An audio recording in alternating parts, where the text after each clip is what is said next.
All right, hello everyone, and peace of Christ to all of you. Please invite your friends, and today let us have a good time together and answer and refute some Abdul. Uh, the Mohammedan always their busy time is to prove to us that Jesus is not God, and their busy time actually to put Jesus down. Yet they claim that he is a prophet, but by saying that Muhammad is the best of mankind, you are insulting Jesus. That is guaranteed. They claim that the Bible is corrupt. But suddenly there's a verse in the Bible, the Muslims, they love it. And they believe that this verse is not corrupt. So all the Bible is like corrupt. But this verse for sure, Jesus says that. And that verse supposedly is where Jesus says, no one knows the hour but the Father. So today we are going to discuss about the judgment day and what Jesus said. If we go in the Bible, as an example in Mark 13, and we read, the Muslims only they like a verse from the whole chapter, just one verse. And that verse, Jesus mentioning that the hour, but that day and that hour, no man, no, not the angels which are in heaven, neither the Son, but the Father. So the Muslim they say, okay, well, Jesus saying that nobody knows the judgment day. So how you say he's God? I can say the same if there is any Muslim he dare to call me right now. I challenge the Muslims to accept the following challenge: that the one who do not know the hour, me and you, we will accept to call him false God. If there is any Muslim there to accept the challenge, because the whole Quran proving that Allah is not God, for he do not know the hour. Not only he do not know the hour, he do not know how the baby is created. He claimed that the woman have a sperm coming from her ribs. The baby is created from sperm who became a congealed blood. The man have a sperm coming from the backbone. Judgment day is near, and the moon split, and now there's no moon split, and judgment day did not happen yet 14 years ago. So there's tons of false prophecies. Or what about the Roman? The Roman will be victorious, and then we find that Muhammad, he said this prophecy after it happened. Have you ever heard of a prophet? He prophesy after things happen. So when a Muslim he speak about this, are they willing to take the challenge that the one who do not know the hour, we should not accept him to be God? If there is any Muslim in the chat,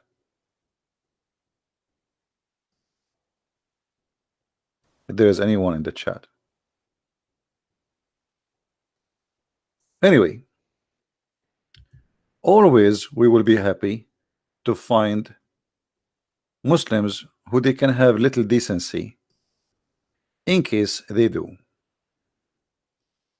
But the point of making this statement is to make you suspect your disbelief. But here we notice something very important. If the Bible is corrupt as the Muslims they claim,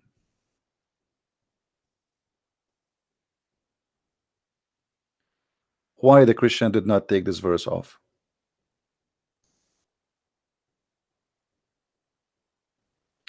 Is the Christian people did not, maybe we Christian we did not see it?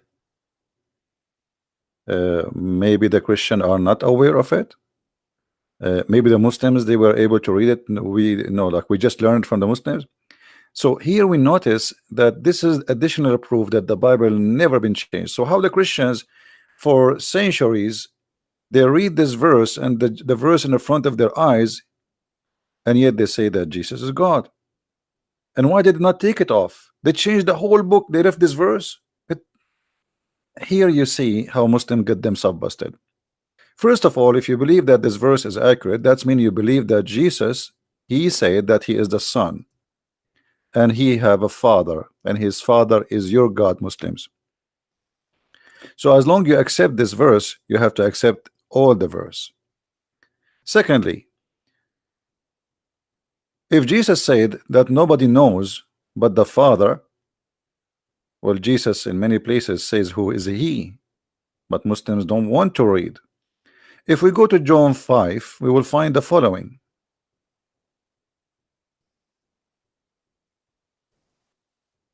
John 5. After this there was a feast of the Jews, and Jesus went up to Jerusalem. Now there is at Jerusalem by the sheep market a pool, which is called in the Hebrew tongue Bethesda, having 5 porches.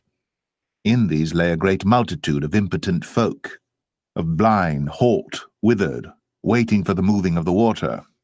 For an angel went down at a certain season into the pool and troubled the water. Whosoever then first after the troubling of the water stepped in was made whole of whatsoever disease he had. And a certain man was there, which had an infirmity 38 years. When Jesus saw him lie, and knew that he had been now a long time in that case, he saith unto him, Wilt thou be made whole? The impotent man answered him, Sir, I have no man, when the water is troubled, to put me into the pool, but while I am coming, another steppeth down before me. Jesus saith unto him, Rise, take up thy bed, and walk. And immediately the man was made whole, and took up his bed, and walked. And on the same day was the Sabbath. The Jews therefore said unto him that was cured, It is the Sabbath day. It is not lawful for thee to carry thy bed. He answered them, He that made me whole, the same said unto me, Take up thy bed, and walk. Then asked they him, What man is that which said unto thee, Take up thy bed, and walk? And he that was healed wist not who it was, for Jesus had conveyed himself away, a multitude being in that place. Afterward Jesus findeth him in the temple, and said unto him, Behold, thou art made whole, sin no more, lest a worse thing come unto thee. The man departed, and told the Jews that it was Jesus which had made him whole. And therefore did the Jews persecute Jesus, and sought to slay him, because he had done these things on the Sabbath day. But Jesus answered them, My Father worketh hitherto, and I work. Therefore the Jews sought the more to kill him, because he not only had broken the Sabbath, but said also that God was his Father, making himself equal with God. Hold on. Then answered Jesus and said unto them, Made himself equal to God. Jesus, he just said, and the Bible says that he made himself equal to God. So the Jews, they don't want to kill Jesus because he is claiming to be a prophet, but he made himself equal to who? To God. And this is written in front of us. So here we notice Jesus, who say clearly that he is equal to God, and call God his Father too. So they said not only he's breaking the Sabbath, but he is making himself equal to God. Read it carefully. Then answered Jesus and said unto them, I say, verily, verily, I say unto you, the Son can do nothing of himself. The Son what? Can do nothing of himself.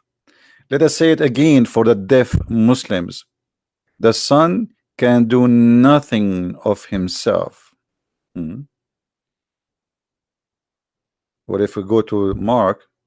It says, not even the Son. For the Son can do nothing of himself. Are you getting the point, guys? So the Son in this earth, he can do nothing by himself. Everything I have is given to me from my Father. For the Son can do nothing of himself. Now, why the Muslims, they stuck with that one? What about stick with this one? Because Jesus, he just said the Son can do nothing of himself. Okay, what does that mean? But what he sees the Father do. For what things he does, he does, those also doth the Son likewise. For the Father loves the Son, and showeth him all things that himself does, and he will show him greater work than those that ye may marvel. Here Jesus telling us that the flesh in the front of you, this is not his power. This is the power is given to me. I am the word of God in the man. The Son, he always do things which is given to him from the Father, for he can do nothing of himself. So when you ask Jesus about when the hour will come, he is talking about the Son. Jesus, he called himself many times in the Bible the Son of Man, the Son of the Man, the Son of the Man, the Son of the Man. So the Son of the Man, he can do nothing of his own. He is in the flesh, and that make him limited for the flesh. Yet Jesus, in the same chapter we are reading, he made the man go or run, he cannot walk. Jesus, he made the blind see. Jesus, he resurrected people from death. Jesus, he tell you even what you had in your houses in the Quran. But Jesus said, everything I have is given to me from my Father. Let us continue listening and see how easy to answer the Muslims' lies and deception. Verily, verily, I say unto you, the Son can do nothing of himself, but what he seeth the Father do. For what things soever he doeth, these also doeth the Son likewise. For the Father loveth the Son, and showeth him all things that himself doeth, and he will show him greater works than these, that ye may marvel. For as the Father raiseth up the dead, and quickeneth them, even so the Son quickeneth whom he will. For the Father judgeth no man, but hath committed all judgment unto the Son, that all men should honor the Son, even as they honor the Father. He that honoreth not the Son honor. I will stop here. So the Muslim, they claim that Jesus said that the Son, okay, Jesus said he don't know the judgment day, but Jesus will be the judge in the judgment day.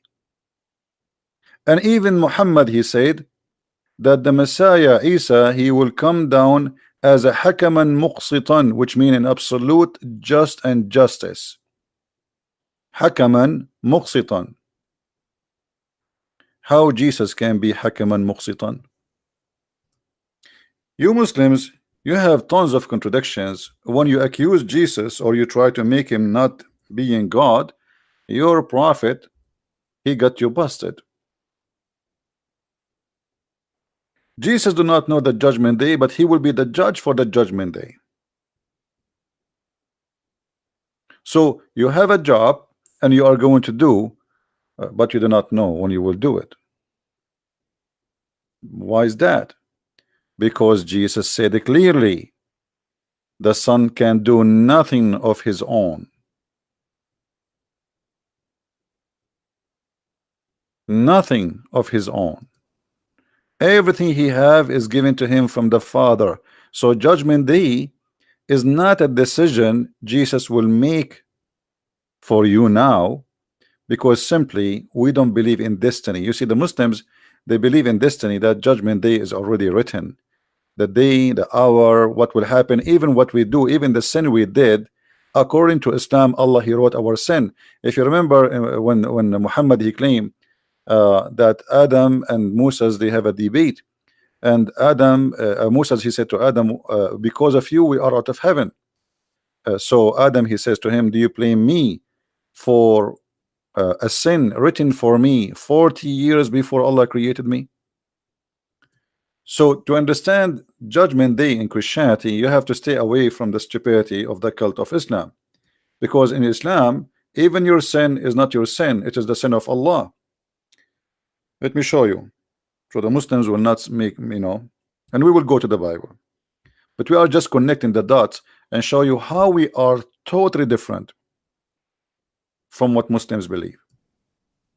As you see, this is Sahih al-Bukhari, so the Muslims cannot say those hadith are stupid and they are, they are not accepted, etc.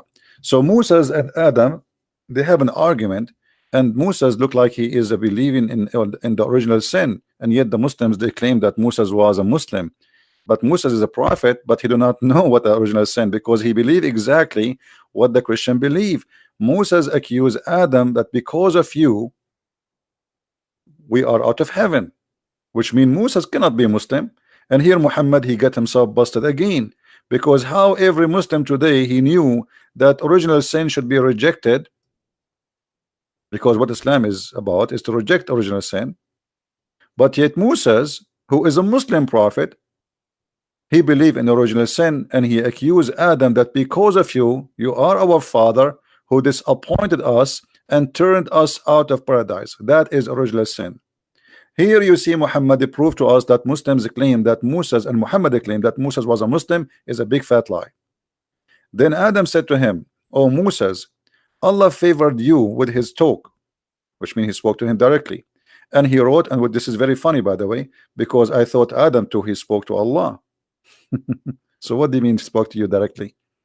Isn't it Adam who sneezed and Allah, he says to him, bless you? Isn't it Adam who asked Allah for forgiveness, and Allah said to him, he asked him for forgiveness in the name of Muhammad, and Allah, he says to him, how you know the name of Muhammad? He says, I saw it written in your throne. Stupidity, tons of fiction stories. So he said to him, okay, Allah, he spoke to you directly, blah blah blah, and then he says to you, and he wrote the Torah for you in your hand, but yet do you blame me for an action which Allah had written in my fate 40 years before my creation? So in the cult of Islam, your sin is not your sin, it is sin Allah, he decide for you. In Christianity, we don't have such a thing. So if you go and read what Jesus said about the judgment day, which no one knows but the Father, you will see that Jesus is telling us when the judgment day is going to be, but not the date, but it is by the act. For the judgment day will be by our act, not by a written destiny. Here we have a written destiny, which means it is known. Allah wrote your sin, Allah, he made you sinner. Even Muhammad, he claimed that when you commit adultery, it's not you who is an adulteress, it's Allah.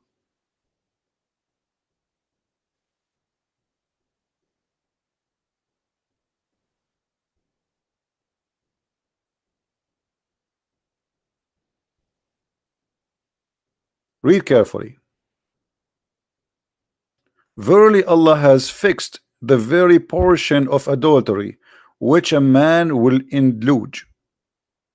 Do you believe it?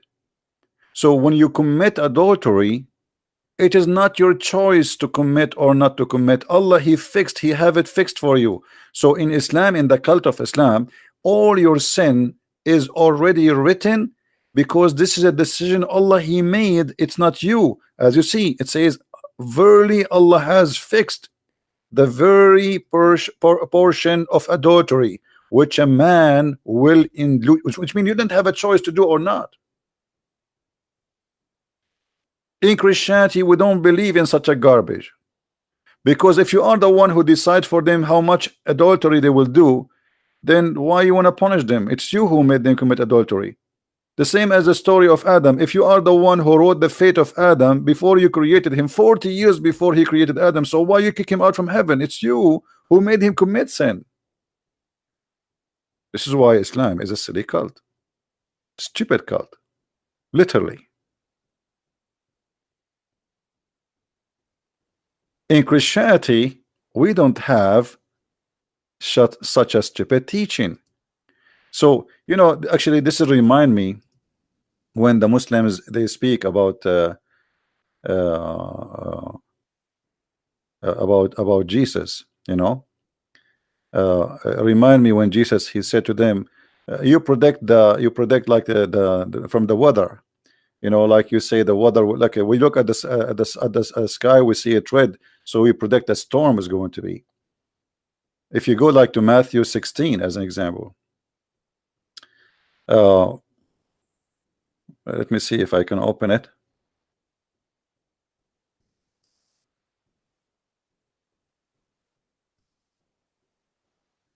Matthew 16. The Pharisees also with the Sadducees came, and tempting desired him that he would show them a sign from heaven. He answered and said unto them, When it is evening, ye say, It will be fair weather, for the sky is red. And in the morning, It will be foul weather today, for the sky is red and lowering. O ye hypocrites, ye can discern the face of the sky, but can ye not discern the signs of the times? This is exactly what Jesus is saying to the Muslims.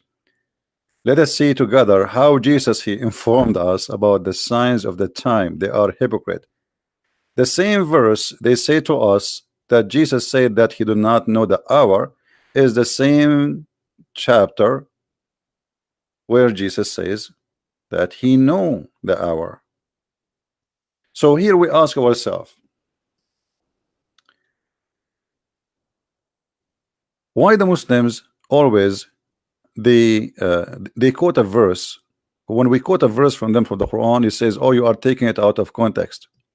Why the Muslims don't admit that they are doing exactly the same? And why they don't admit that you just admitted that Jesus said clearly that he have a father? And why you don't accept the holy chapter? Why you accept only a verse? This is the book. This is not a verse only. So if we go in Matthew, you will see that Jesus saying, and let us play the sound.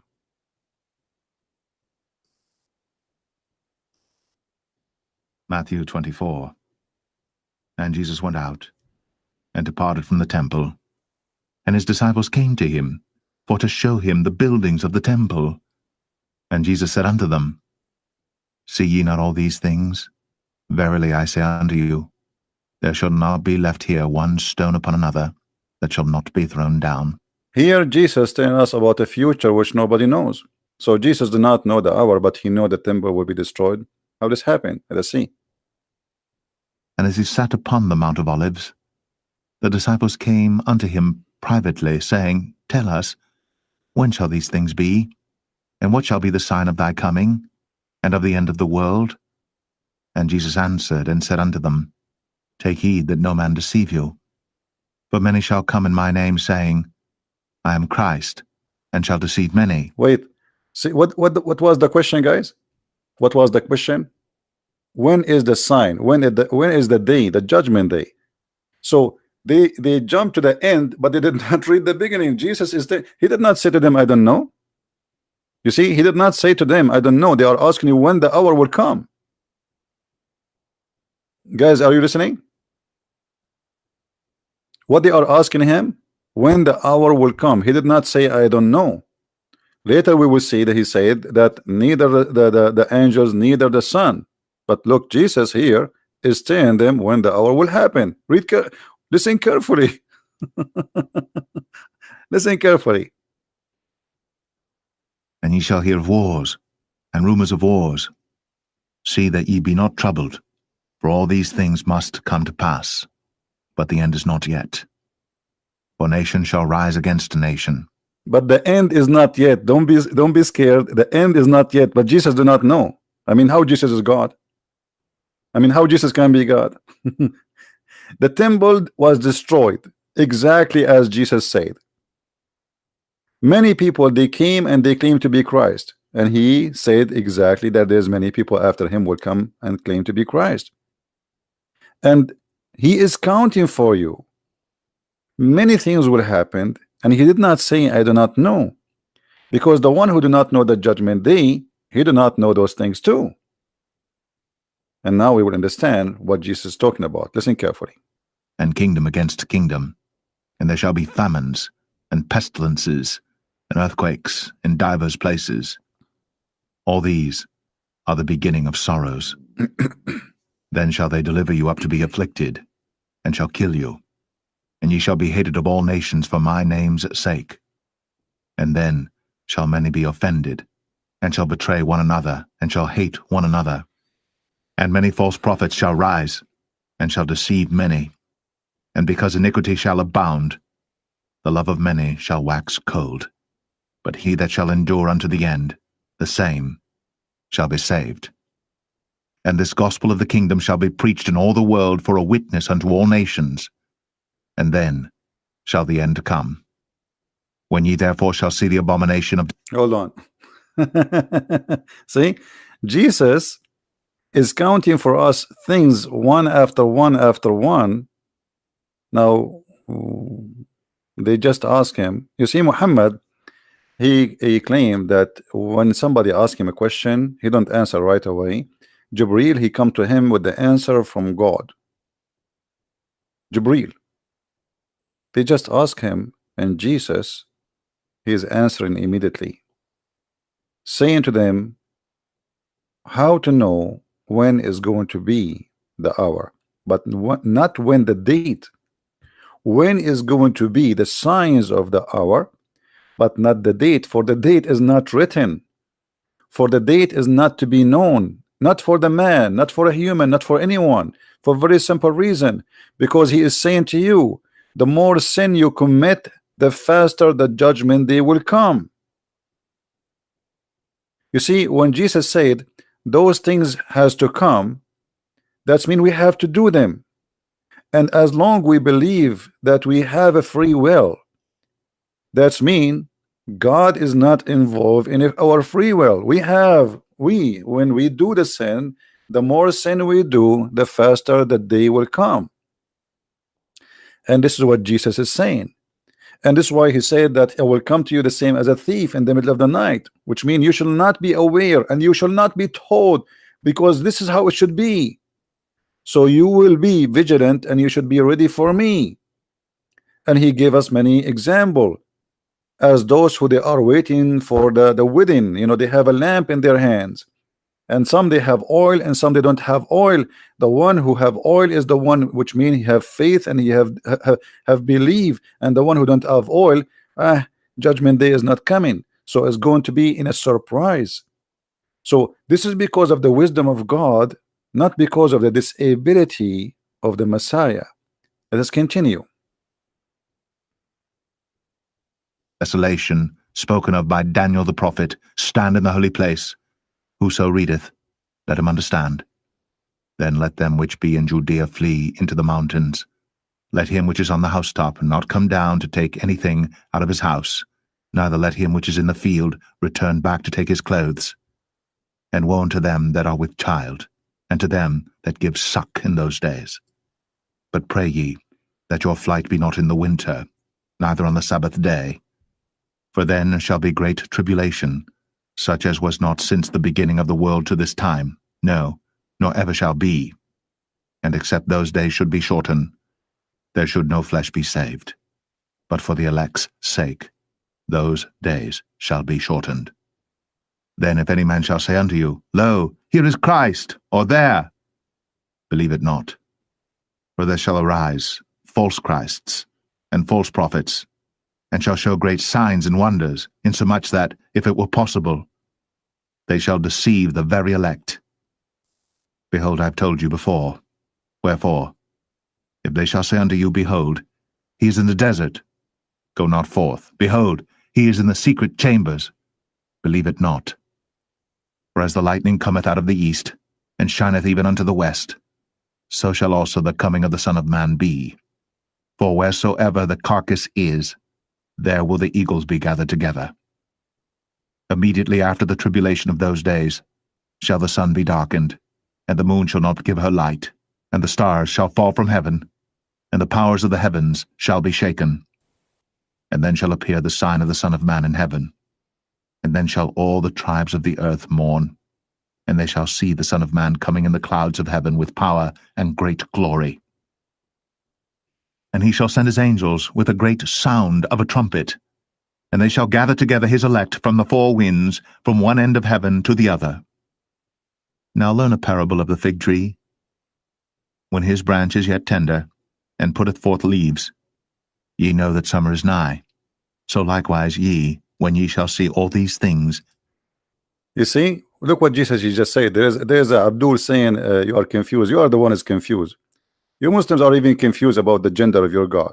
He keeps saying he, and yet you say to us Allah is not a male, and you say to us why Jesus is male. Allah himself, he says if you want to have sex, he will have a wife from the black-eyed women, and yet you say to us Allah is not a male. You are confused even about the gender of your God. You do not know even what Allah word mean, what the word Allah mean. I never saw a confused cult as Islam. Now listen here carefully. Jesus said, when you see learn from the parable of the fig tree, when his branches is yet tender and put forth leaves, you know that the summer is nigh. So all of those things Jesus he said to us is about learning when the judgment day will be, but is not going to know yet. You is not going to tell you what's going to happen, but it's getting closer and closer and closer, for the signs is coming. The same as when winter come, we see the leaves falling down, so we know when the winter is coming. So Jesus here told us all those things which nobody knows. Yet a Muslim, he says to me that Jesus said he do not know. Let us continue the chapter to the end.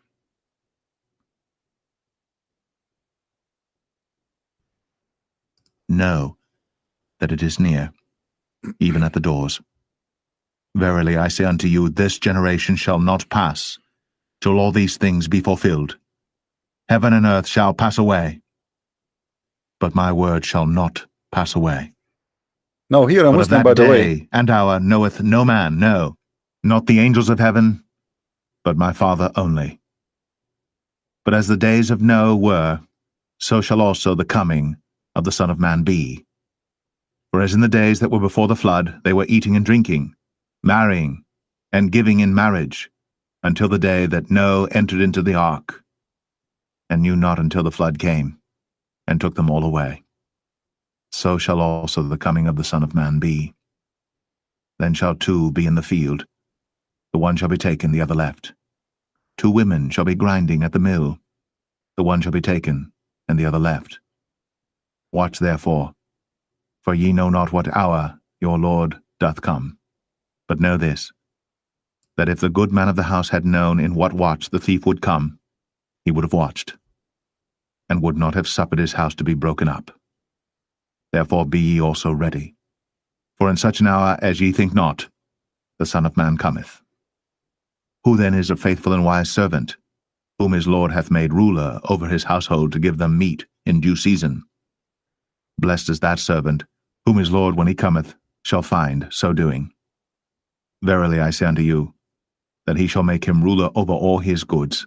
And if that evil servant shall say in his heart, My Lord delayeth his coming, and shall begin to smite his fellow servants, and to eat and drink with the drunken, the Lord of that servant shall come in a day when he looketh not for him, and in an hour that he is not aware of, and shall cut him asunder, and appoint him his portion with the hypocrites.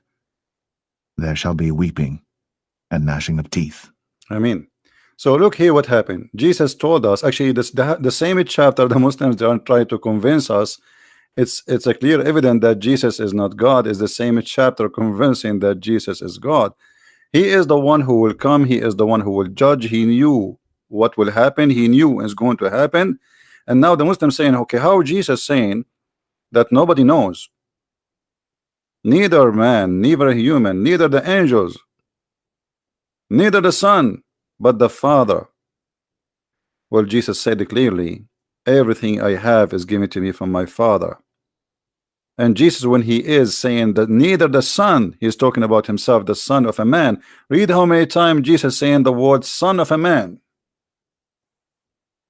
Son of a man. But Jesus is a son of no man.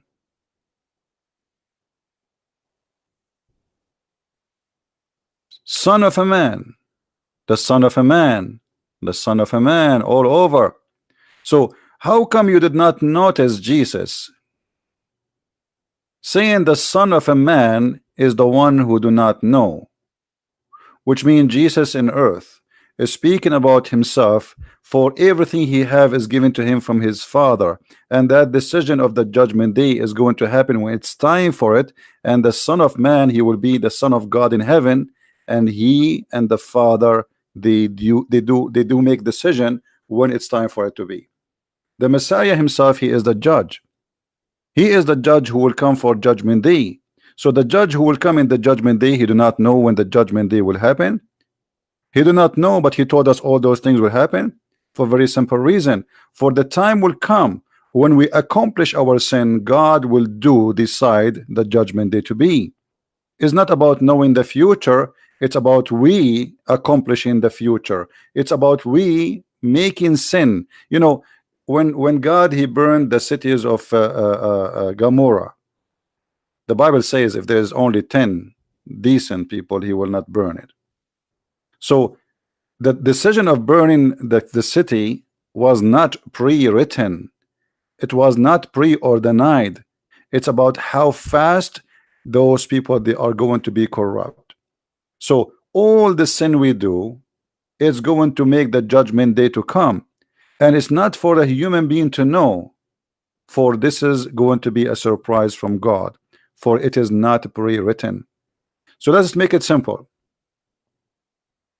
We are not the same as the Muslims who believe in fate, because if you know fate, it means you know when the story is ended, because you are the one who wrote the story. God he gave us a free will, and the free will is do whatever you wish, as you wish. I told you what to do, I told you what not to do. But the faster you corrupt yourself, the faster the judgment will come upon you. So the Messiah said to us what we will do to ourselves. Not only things will happen, what we will do, for he knew the future. But yet the faster we do those things, the faster we will have the judgment day. This is not about knowing the future. This is about, this is the wise and this is God justice. Because if I tell you okay, tomorrow judgment day, suddenly everybody is praying and everybody repent. So it's not to anyone to know. It's not for anyone to be knowing, for a very simple reason, because you are the one who have to make the judgment day to come to you. It's us. It's not God. Like, let us say you have a box of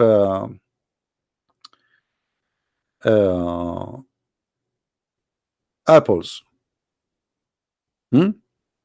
and you know, when you are going to throw this box, why you are going to throw it if the apples are still good? You will not, correct? So one bad apple will make the rest of the apples bad, maybe.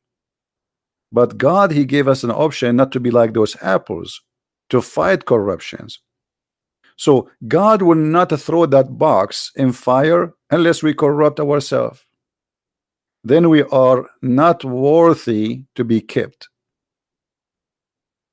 Are we following, guys?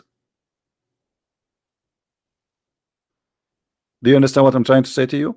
So Jesus, he knew the time, he told us all those signs, and yet the Muslims, they say, okay, Jesus, he do not know. But isn't it Jesus, he said in Mark, in Matthew, in John, everywhere, that everything I have is given to me from my Father? So at the end of the day, it is the Father. You see, there is a tradition. The Jews, they have many traditions. At the end of the day, the tradition is the Father is the one in charge of everything. There's children's, there's family, there is but the Father is the one. The reason Jesus he called the Father Father, for what reason? Did you ask yourself? Guys, you understand what I'm saying? Why Jesus he called him Father? Why the Muslim don't ask the question for why he called him Father? What about calling him cousin? What about calling him uncle? What about calling him anything? He called him Father. For the Father is the Godhead. He is the one in charge, and the Messiah, he is a divine. Yes, he is the Word of God, which means he is divine, he is God, but still the Father is the one who is the Father. The Father is not the Son, and the Son is not the Father. And the Muslims are very confused and very silly. This is what the Trinity is. The Trinity, we do not believe. When we say God is one, it does not mean that still that Jesus is a person, and God the Father is a person, and the Holy Spirit is a person. So you Muslims are very confused because you are very silly.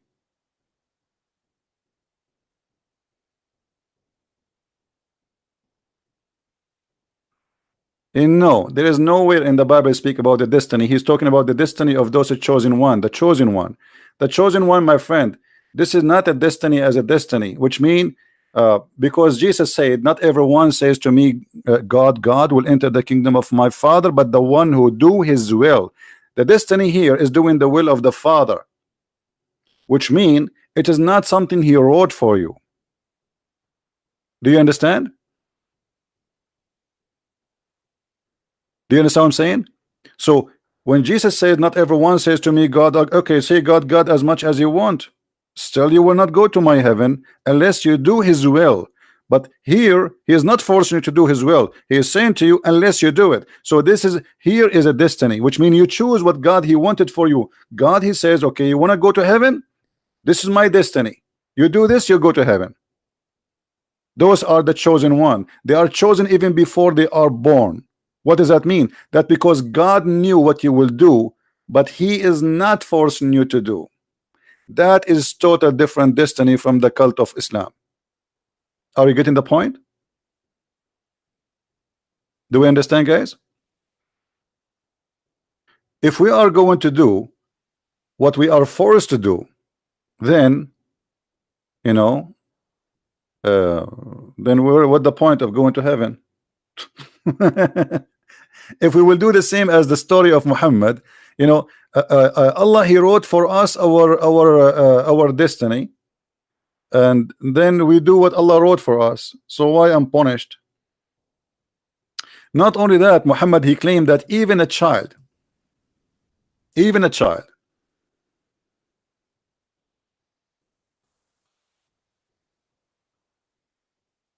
I don't know what Jonathan you are trying to say.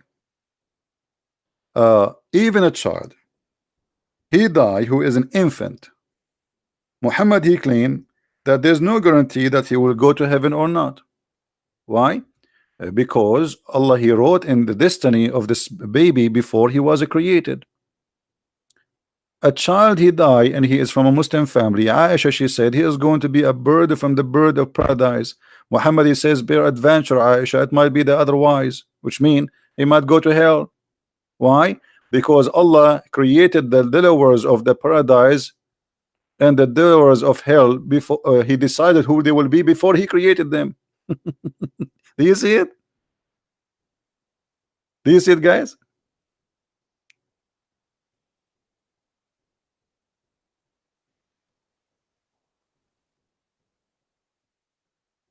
You claim that predestination and the lack of free will is from Islam.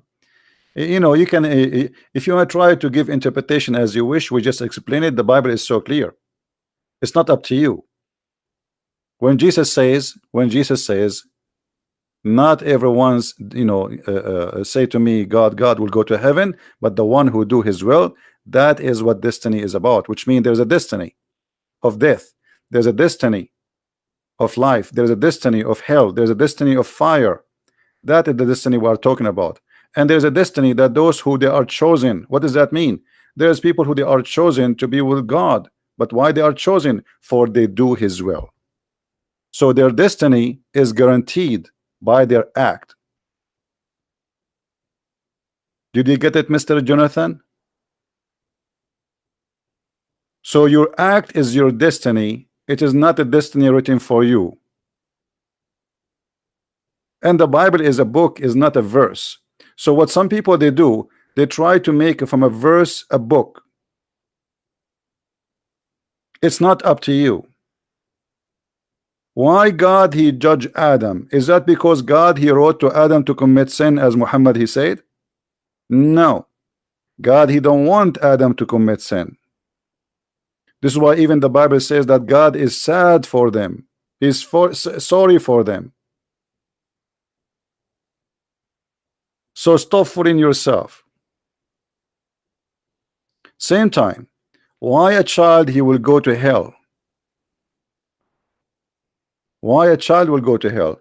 Because Muhammad he claimed that God he created people of hell while or heaven while they are in the they are even not even a sperm in the backbone of their parents, their father. Do you see it? So Muhammad, he claimed that your destiny is written and your career of deeds is written. It is not something you can change. It is not your act. You are just an infant. Here we go. We have an infant. He did not commit sin. Even Aisha, she said, he neither commit sin or reach even the age of sin. Do you see it, guys? Now, we answered you about the Messiah. What about we look at Muhammad and his God? Do Allah know the judgment day?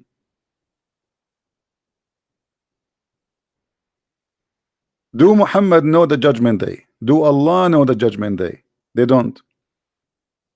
The Quran says that Allah said, not me, that the judgment day is near and the moon is split. But that was 1400 years ago.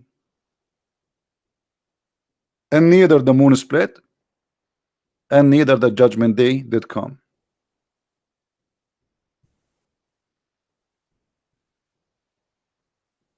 So you try to misquote a verse from the Bible, trying to understand it the way you are claiming. And I challenge you to explain to me the holy chapter and tell me that Jesus is not God. And here you notice when Jesus speak about future, even the Quran confirmed that Jesus, he can tell you what you had in your, he can even read your mind. Let me show you from the Quran. And the Quran says that nobody knows the unseen save Allah.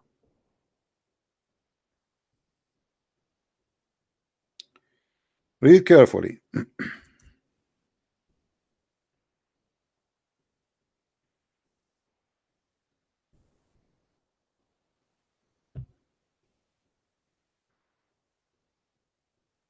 This is the Muslim translation, not my translation. And appoint to him, translation between two bracket, a messenger for the children of Israel. Supposedly the Messiah is a messenger for the children of Israel. And here you notice the stupidity of the Quran author. Anyone knows what is the stupidity? What is the name of the book of Isa according to Muslims, guys? What is the name of the book of Isa?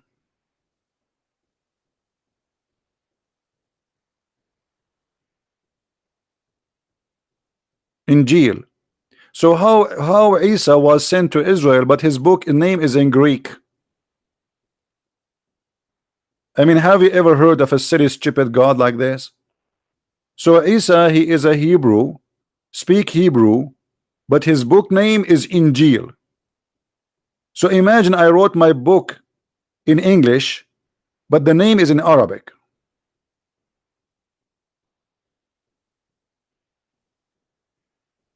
And here you notice that Muhammad is nothing but a false potato.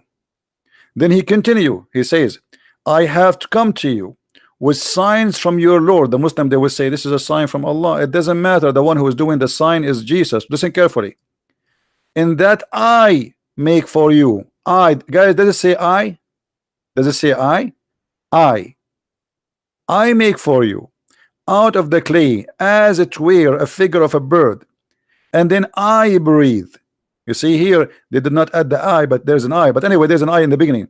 And they breathe into it. Who is the one who will breathe? Jesus.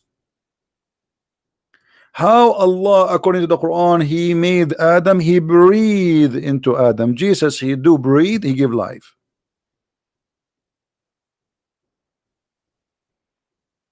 And it become a bird. Then the Muslim, they say to you, by the will of Allah, will prove it. Secondly, by the will of Allah or not, that will not change the fact that the one who breathe is Jesus. The one who gave life is Jesus. That makes Jesus a creator. Then I heal. It's not Allah heal. I heal those who born blind. I heal the leper. I quicken the dead. And then they say to you, by Allah leave.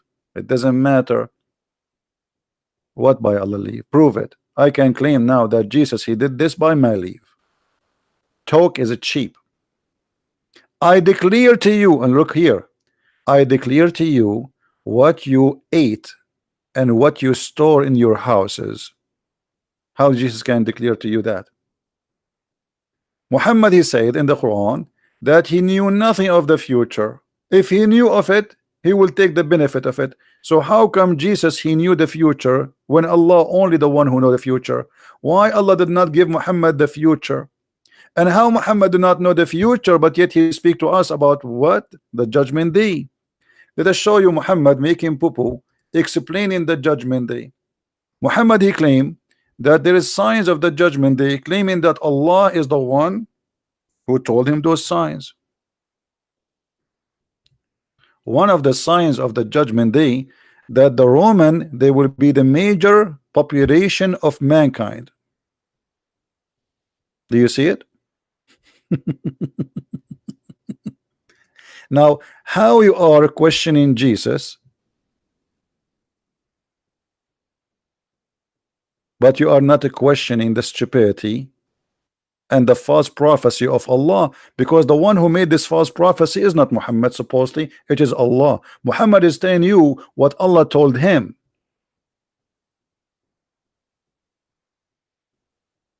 Kabich?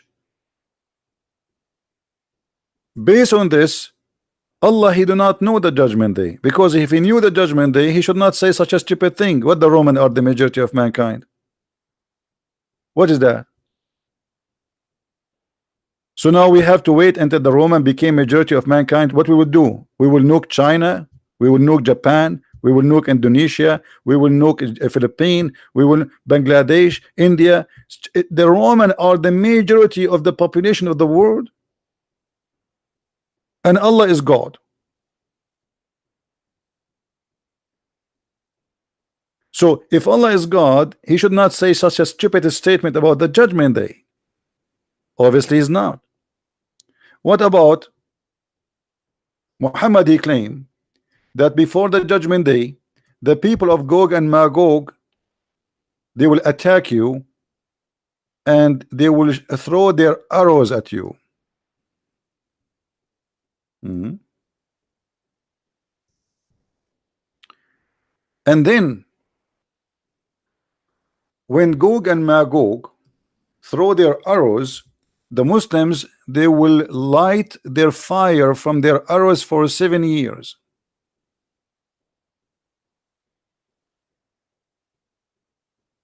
Arrows, which is made from wood.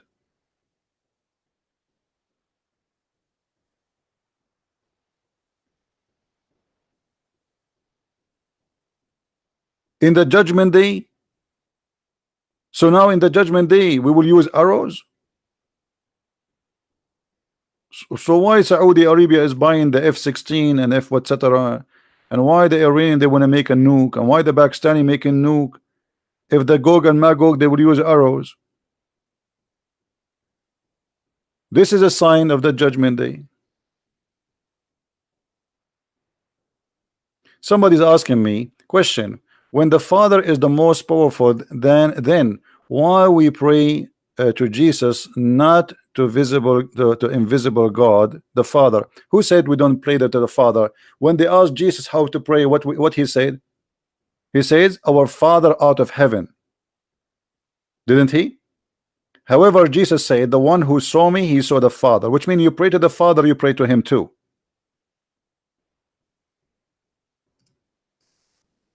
Got it? The one who saw me, he saw the Father, for Jesus is the visible image of the invisible God. Jesus says, my Father is greater than me. Why? Because Jesus is coming to us in the flesh of a man. That's why he keeps calling himself the Son of a Man, the Son of a Man, the Son of a Man. So Jesus says to you, pray and say the following: our Father out of heaven. So we go back. Do Allah knew the signs of the judgment day? Muhammad, he claimed that the Roman will be victorious in a few years, and then the Roman, they were not victorious in a few years. And then we discover that Muhammad, he made this verse. The Muslims, they make a big fuss about it after the Roman being victorious, not before.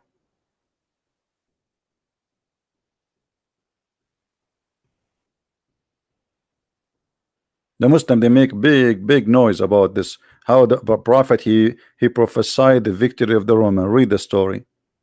Abu Sa'id narrated, on the day of Badr, the Roman had a victory over the Persian. So the believer were pleased with that.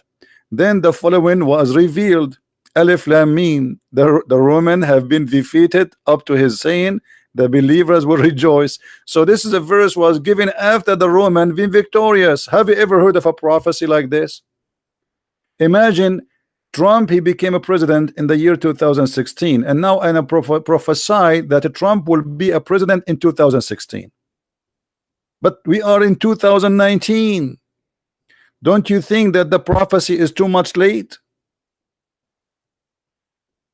What about I prophesy for you the weather yesterday? Is that will make you happy?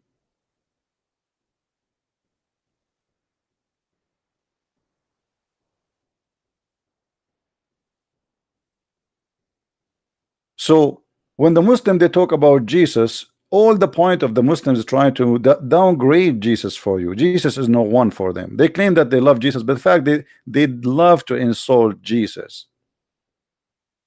If you believe in what's written in Mark 13, then be honest, says, I believe in the holy chapter of Mark 13, where Jesus says, I will come, the Son of the Man will come with the glory of his angels, his angels. He will be in the cloud, and he will be the judge.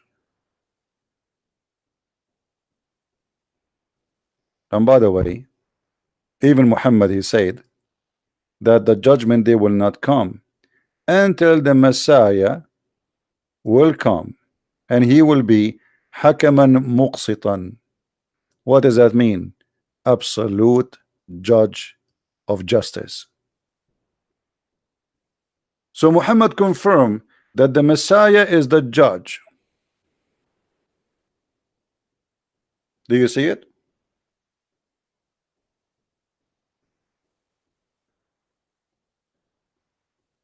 The judgment day will not come unless the Messiah will come between you, and he will be judging an absolute justice. This is about the Messiah. Question: who is judge of justice save God? Nobody can be judge of justice, no man, no human. For in order to know, in order to judge, you have to be perfect. Perfect in knowledge, perfect in balance, and perfect of the unseen. People cannot lie to you. They cannot hide the truth. They cannot tell something and do something else. You know what they are hiding. So how Jesus is just a man?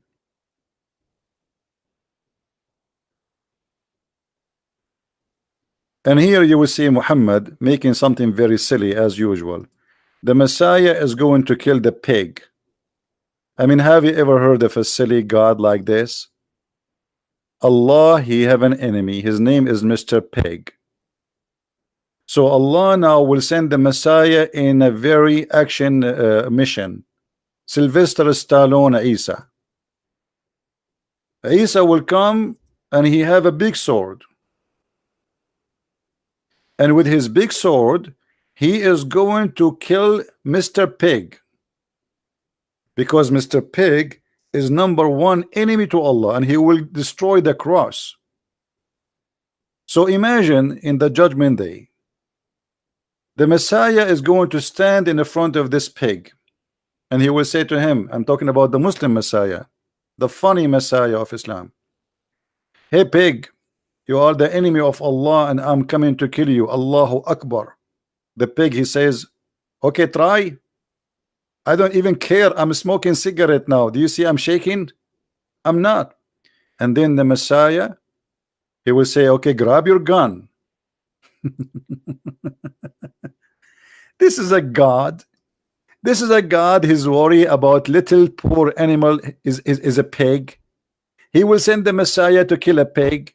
I mean, what is the connection between killing a pig with and the Messiah? How stupid that silly religion is.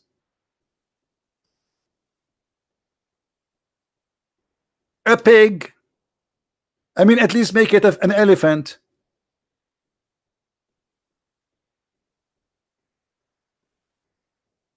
This is what God is about. And judgment day will not happen until we kill the pig. Which one? What this pig he did? Any Muslim can tell us what the crime this pig he did? Did he eat the cheese of Allah? What is that? And then he will break the cross. Which cross? Which cross he will break? I mean, this is silly. Every house have a cross. The electric column is a cross. Cross the street, my friend. So Jesus will come and break the cross. Which one?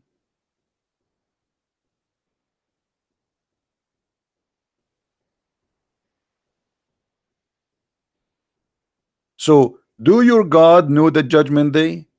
A God who know the judgment day, he claimed that the man is coming from a sperm and then he turned into be a blood. If you do not know how the human who is made here in earth, we are not talking about some creature who live in the 7-Eleven galaxy. We are talking about a human who live in earth. Yet Allah, he could not figure out how this human is created.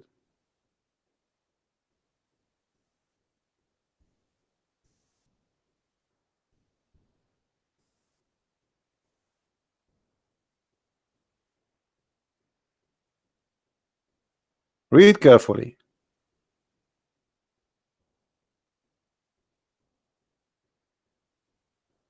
This is God. God, he believed that then we made the sperm into a congealed blood. Your God do not know the sperm, how it made it. In different verse, he said the sperm is coming from the backbone.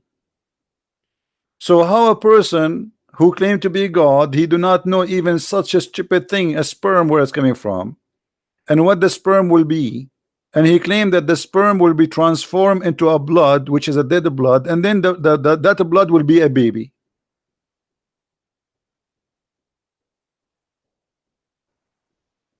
Your God, he teach that the sun set in the murky water. And just yesterday we have a Mohammedan who says, yes, this is true. The sun set in the murky water is proven to be scientifically accurate. Your God, he believe that there is a sin, the sun have a sitting place. What is that? I want to go. I want to go and take a selfie. Your God, he believe that the sun have a resting place. And here the Muslim, they try to explain this and they say, no, no, no, no, Allah is not saying that the sun set in the murky water. No, no, no, no, no, no. He's saying to you that the guy who went there, he thought, yeah, right, where it says that? It says Allah is talking, not the guy. He says, until when he reached the sitting place of the sun, like this translation, he says sitting, it says the sitting place of the sun. He found it set, he found it. When Allah, he says, he found it. Is he reporting a find? I mean, do you speak English? Do you speak Arabic? It says in Arabic, وَجَدَهَا تَغْرِبُ فِي عَيْنٍ حَمِئَةٍ. وَجَدَهَا. He found it. He did not say he thought, he said he found it. And when you say you went home, he went home and he found his car is burned or stolen, I am not saying he thought, because the word for thought is different. I should not say he found it. Do we agree, guys? When I say he found it, it's mean I'm reporting what he found, not what he thought. There's a huge difference between he found and he thought. So he found it, and then the Muslim, they try to argue. So what we do, we go and we get Muhammad, the prophet of the Abdul, get them busted, because the prophet of the Abdul, he cannot keep his mouth shut, and the more he talk, the more he get the Abdul busted. Look what Muhammad he said. Abu Dharr, he said, the companion of the Prophet, he said, I was sitting behind Allah Messenger, SAWS. This is like a new Mercedes Benz, and who was riding a donkey while the sun setting. He asked, do you know where this set?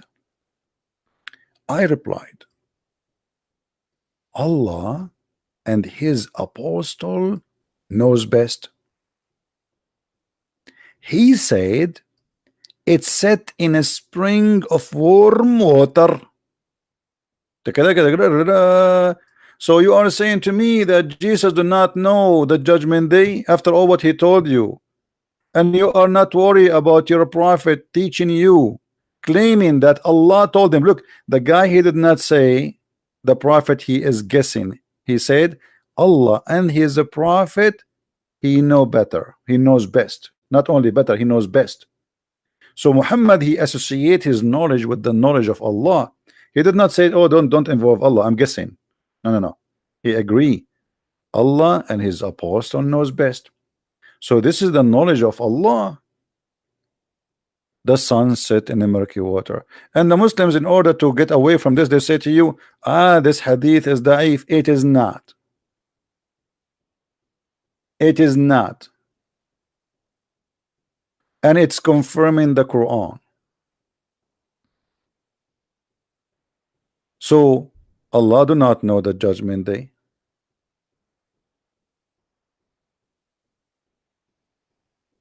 Allah, he know nothing. The Muslim, they say to us, Islam will dominate the world. Muhammad, he prophesied that Islam will die. So even with their claim, they prove Muhammad to be a false prophet. Guys, do you see the hadith? Do you see it? Does it say that nobody will do Hajj no more? Does it say that, or I'm making things up? The judgment day will happen. Gog and Magog, by the way, shall we talk about Gog and Magog? We mentioned it. Gog and Magog, they are creatures. Some Muslims, they think they are human, but obviously they are not, because description is very funny. Their right ear is very big and they sleep inside it like a tent. I wish like I have an ear like this. So Muhammad, he claimed that in the same chapter 18, where Alexander the Great, he found where the sun set in the murky water, he continued walking, and then he found a people who they are complaining from very evil creatures. They are called Gog and Magog, and they ask him to build a dam. And that dam, every day now they are digging in it, but when they finish every night before they go to sleep, Allah, he fix it.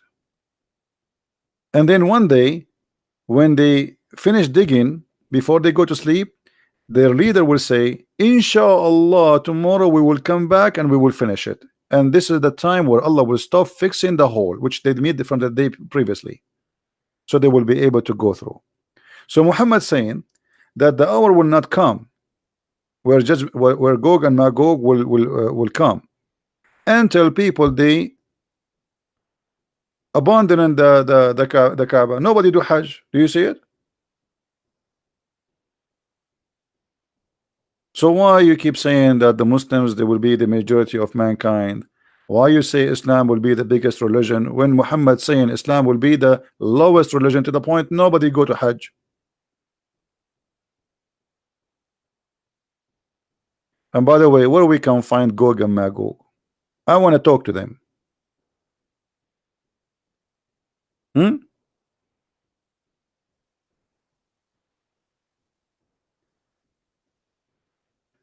Muhammad, he claimed that you will fight people who their faces are like hammered, making fun of the Asian people, maybe because he speak about the Turkish.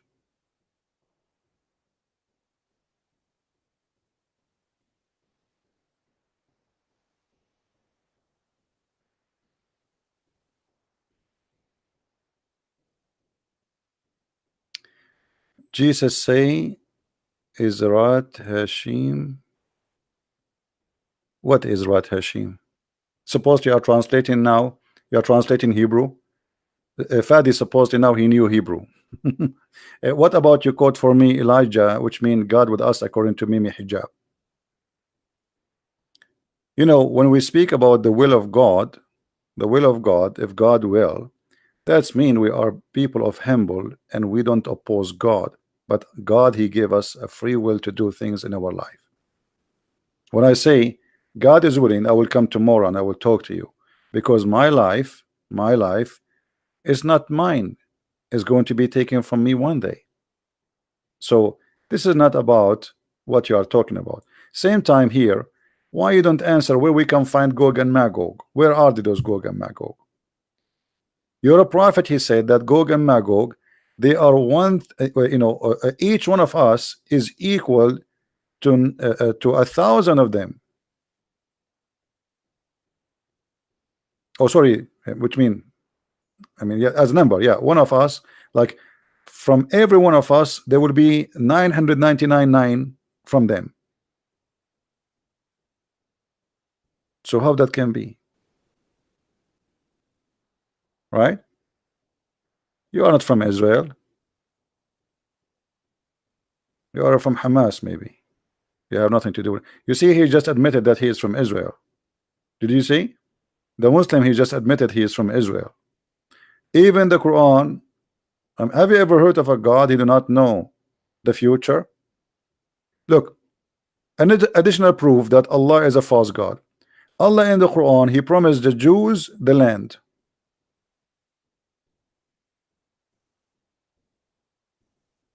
Question: why Allah he promised it to the Jews, not to Hamas? Why he never mentioned the word Palestinians? Not only that, Allah he ordered them to kill those people who live there. Do you see it?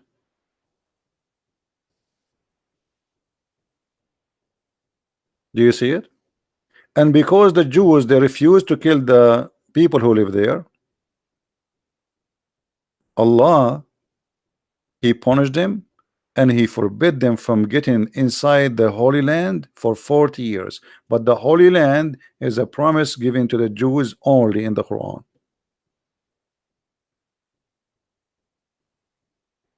If Allah knew the future, then why he promised the Jews to go there? Why Allah he sent the Jews there? If he knew that this will be for the Muslims. Is that correct, guys? Why what the war right now happening there because of Allah? Allah is messed up. Allah he sent the Jews there. He told them this is the land is given to you, assigned into you. Take it and even kill whoever live there. The Quran saying that. Do Allah, is he aware?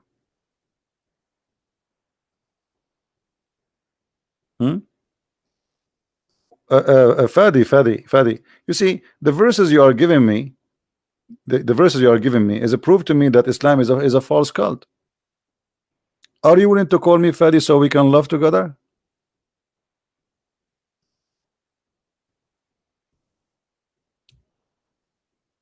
Are you? The verse you just gave me.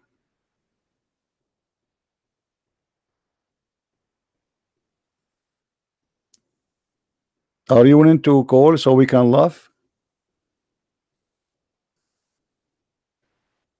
The same chapter you gave me.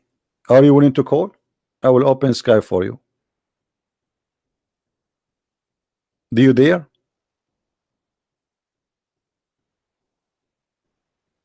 That chapter you gave me, as it is.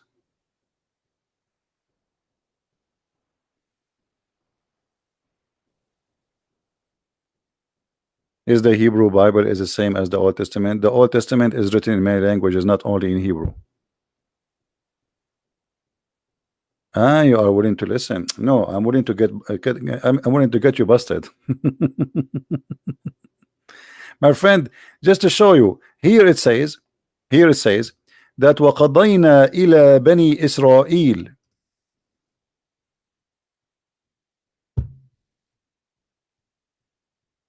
false translation. What translation you like, Fadi? What translation is best for you?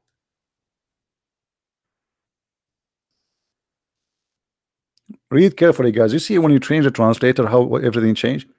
Look at the look at the stupidity of this cult. And we decreed for the children of Israel in the scripture. What scriptures? That indeed you would do mischief on the earth twice, and you will become trained and extremely arrogant. Guys, does it say there, and we decreed? Does it say, and we decreed? Anyone notice here something stupid? So if the Jews are bad according to Islam, but Allah is the one who decreed that they will be bad, who is the stupid here?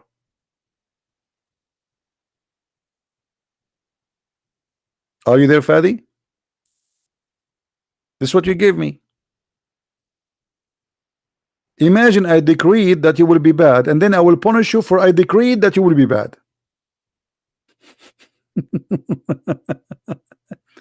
And by the way, the Jews will be decreed twice. Decreed only twice. But the Jews, they did a lot of wrong things according to the Bible itself, not only the Quran. What twice? Only twice? What this God is talking about? When was the first time and when was the second time? Yeah, I know you believe in destiny, but your destiny is stupid, because if Allah made you bad, why He wanna punish you for He made you bad? You see how stupid your cult is? If Allah made, imagine Allah created you chicken, and then He will punish you for making you because you are chicken.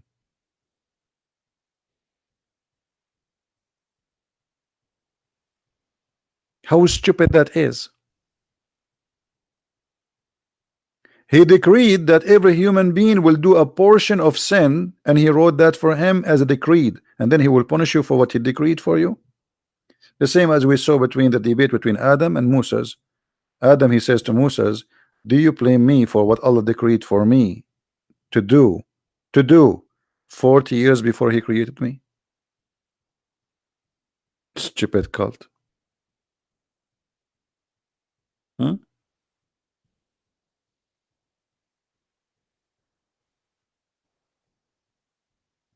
Any Mohammedan?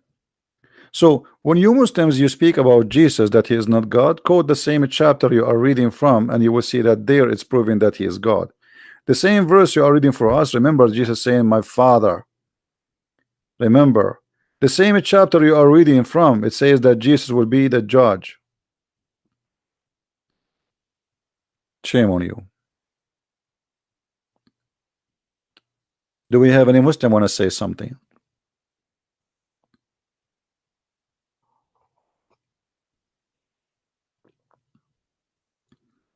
The Muslim, they say that Allah, He called Himself we because He is majestic, but this is stupid, because you know, if you are copying we because you like it, because that make you majestic, that's mean you are a silly person.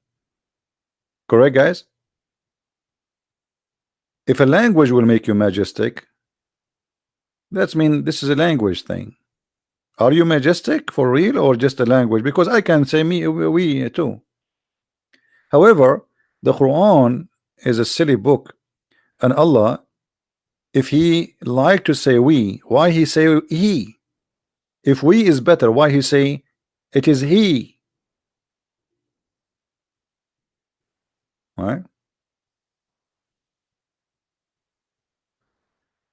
That verse confirmed that the Jews and the Christians say that Israeli are chosen people. This is an example of false claim. Okay, guys, just to show you how silly Muslims are. That verse claim that the Christians and the Jews, they claim that the Jews are chosen people. You know, Fadi, Each time you come here, you read and you are read.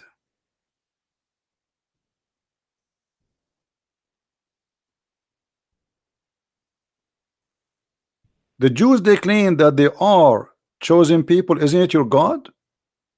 Let me get you busted. Chapter 2, verse number 47. And you are the one who said that this is false. All those verses in front of us saying that Israel is a chosen people. Chapter 2, verse number 247. Take your pant off so we can start spanking, Fadi. Call your mom to give you some Vaseline. O children of Israel, remember my favor which I bestowed upon you, and I preferred you from all mankind and even genie. Do you see it? Do you see it? You say to us that the Christian and the Jews, they say that is the Jews are the chosen one, and this is false. Guys, did he say that? Did he say that? Let us put it in the screen again. No, Fadi is saying to himself, what I did to myself today. What I did to myself today. This is what he said. Let me take a snapshot so we can put it in the screen next to the others.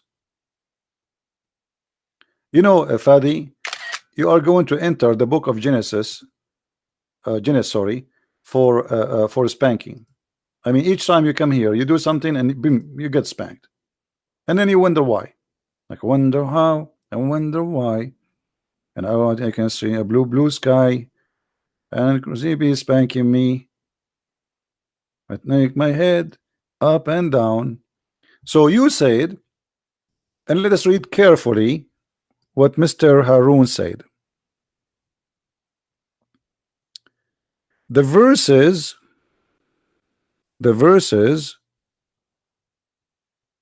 confirm that the Jews and the Christians say that Israelites are chosen people.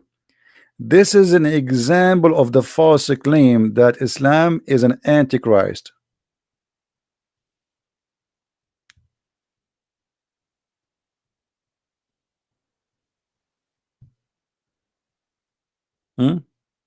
This is a great example that Islam, false claim that Islam is antichrist. Just to show you how silly you are. First of all, when you say that Islam is an antichrist, Muhammad, he said, I am the antichrist. Which one we will believe? Isn't it Muhammad, he said, I am the eraser who will erase Christianity?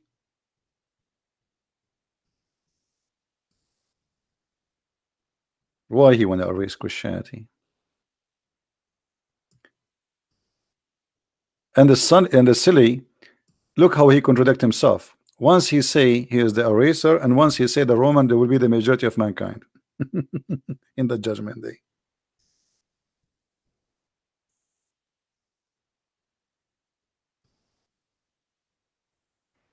And we will go back, by the way, to the chosen people, the Jews. Muhammad, he said, I have 5 names. One of them is Al-Mahi. Okay, what Muhammad is going to erase? Is that a Christianity?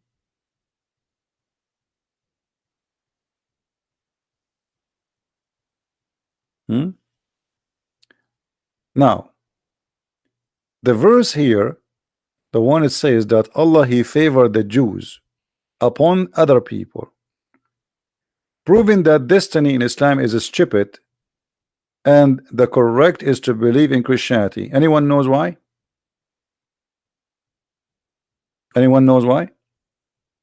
Because if Allah, he choose the wrong one to be his favorite, that means Allah, he do not know the future. Correct? If I choose you and I favor you upon all mankind, and you are not a good person, isn't it clear that what Muhammad said, that Allah, he knew, Allah, he decree, Allah, he made destiny? Didn't we just showed you a verse before that it says that Allah he decree that the Jews they will be bad twice? He decree. Okay, so why you choose the one who decree they will be bad? So you choose them, you favor them, but you decree for them they will be bad. Who's the stupid here? Guys, are you following? Allah he decreed to the Jews that I mean this cult is really crazy. How you decreed that the Jews will be bad people? Huh? Read it. You decreed that they will be bad, and then you say to me that you favor the bad. Who is the silly here? I decreed that the Jews will be bad, and this is my decree, and then I favor the bad to be the favorite of mankind and even genie. What is that?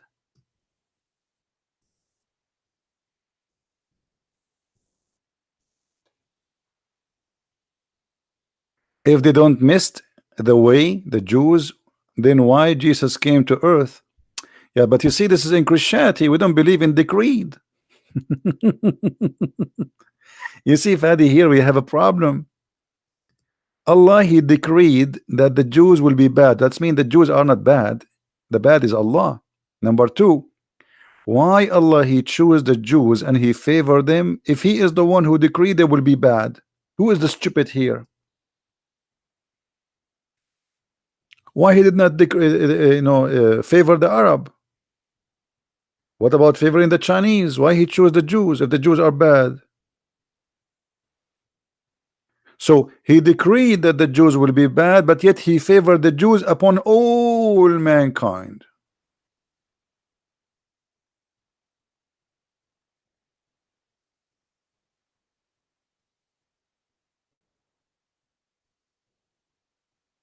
Are you there, Fadi? Are you searching Google?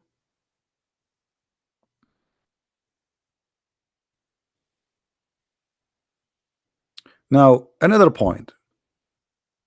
Allah, because he's a smart God,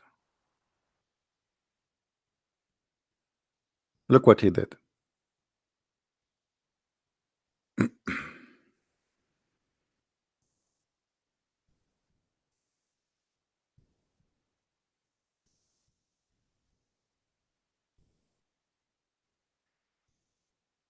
I have a problem with my keyboard. For some reason, sometime the keyboard is typing the wrong letters. All right.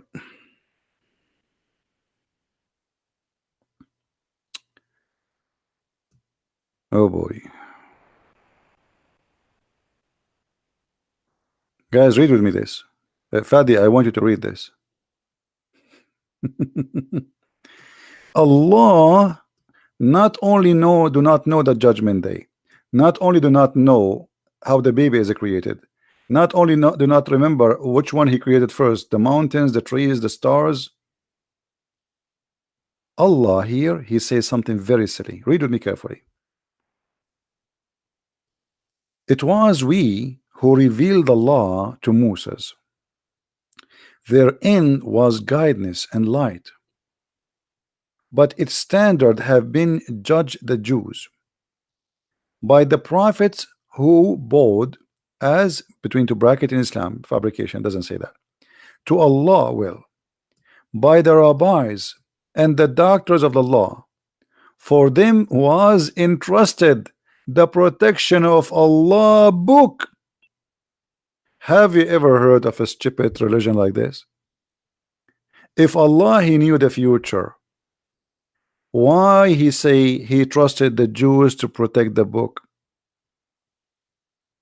Isn't it him who said, I decree that they will be bad?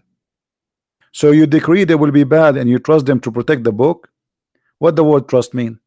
Guys, what it's mean to say I trust you? It's mean I believe in you to be good, correct? It's what trust mean. I believe you are trustworthy. So if I trust somebody and later I discover that he is not trustworthy, that's mean I made a wrong decision. That's mean I do not know the future.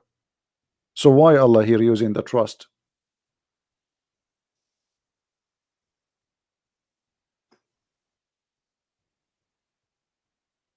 Allah, he made a mistake. He trusts the wrong people to protect the book. And by the way, why the Jews should protect the book of Allah? Have you ever heard that Allah is God and Jews who die? I mean, we are human. We are human. What about he protect the book? So did Allah made the wrong trust? Obviously, this is what it says. And to make it more stupid, it says that Allah is the one who decreed that the Jews are bad. So you made them bad and you trust them to protect the good? How silly are you? It's like, guys, I'm going to hire some ants to protect my sugar. He ants. Remember Suleiman, he speak to the ants. So Suleiman now he understand the ants. Brother and sister, Prophet Suleiman, he said, I am going to add the ant to protect my sugar. So he took a bunch of ants and he put them in the kitchen. And he told them, I wanted to watch over my sugar. And then Brother Suleiman, he came back and he found there's no sugar. Because at the end of the day, they are ants. And the ants, they like sugar. So he protected the ants. He entrusted the ants to protect the sugar. And then he did not find the sugar is gone. I mean, how silly is that?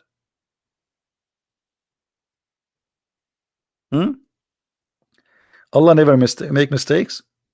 We think this way that he made.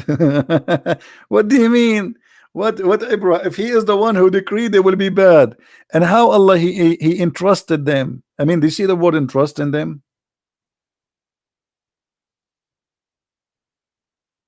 What is that?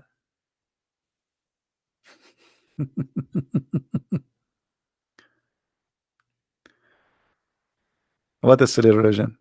So look, this God, he know nothing. The Quran is full of errors and mistake, history error. Mary is the sister of Aaron. Nice to meet you, Isa. Isa is the nephew of Moses, according to Muhammad. Mary and Moses and Aaron, they have the same father. And where Muhammad he got this from? Because he's an idiot. He got it from the Old Testament. But the Old Testament is not talking about Maryam, the mother of Jesus, talking about Maryam, the sister of Moses. So Muhammad, he learned from the Jews that the Old Testament says that Maryam, there's a woman, her name is Maryam. She is the sister of Aaron and she is the sister of Moses. So Muhammad, he put it and said, okay, Maryam must be the sister of Aaron. Nice to meet you.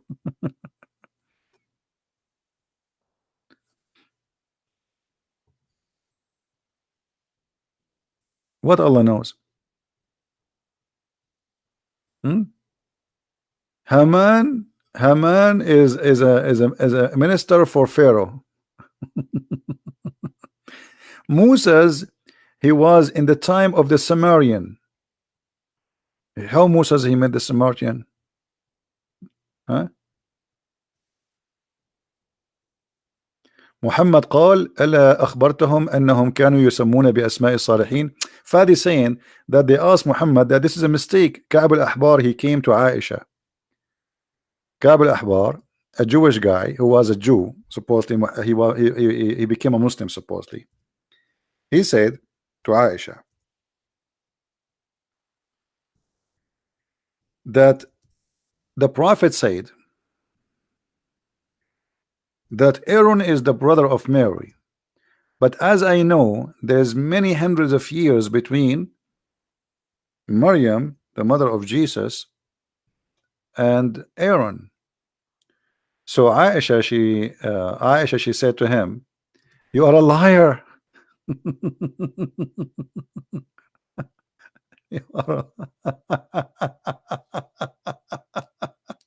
You are a liar. Let us find the hadith. Let us see if we can find it in English. So Muhammad, after he got busted, they told him that. He said, "Oh, in that time they used to call by their ancestor. Just let me get you busted again, Fadi. Mary, she is not from the ancestor of Moses. This is how stupid your prophet is. Moses is from different tribe, so he is not her ancestor. Even this one is stupid. I look like I cannot find it here. Let us see.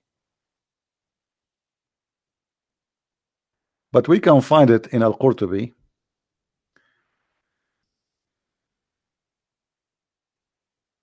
So when you give me this answer saying that Mary, she was called by her ancestor, but Mary, she is not from the ancestor of Moses, that is additional proof that Muhammad is a false prophet. How Moses can be the ancestor of Mary? Do you see how silly your answer is, and how silly your prophet answer? If I am from different tribe, how they are the ancestor?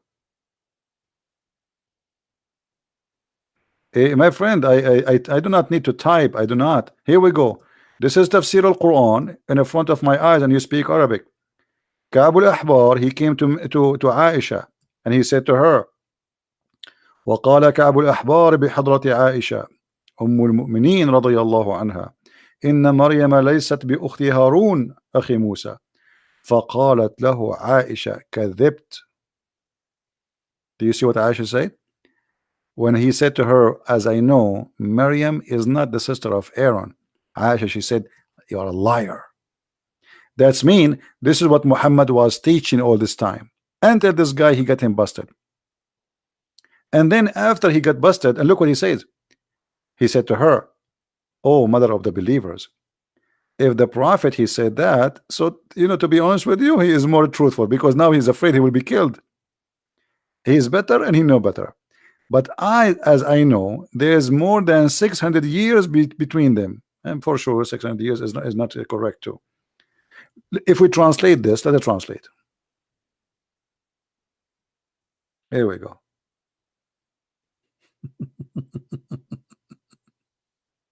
And by the way, Muhammad, he claimed that when Aaron, the brother of Moses, he died, there's people, they came in his funerals. All of them, they are 40,000, but all the 40,000, their name is Aaron.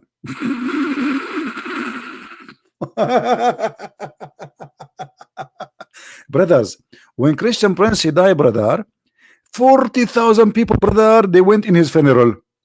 And all the 40,000, brother, their name is the Christian Prince.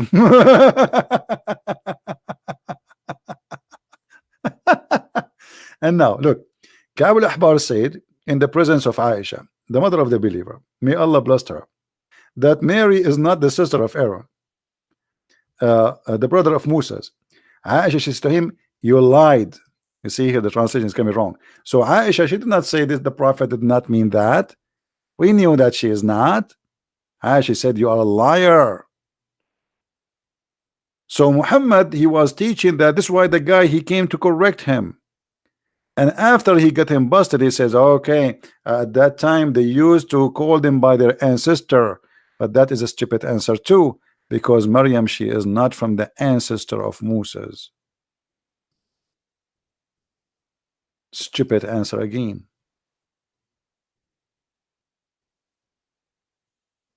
Was Mary from the ancestor of Moses, you idiot?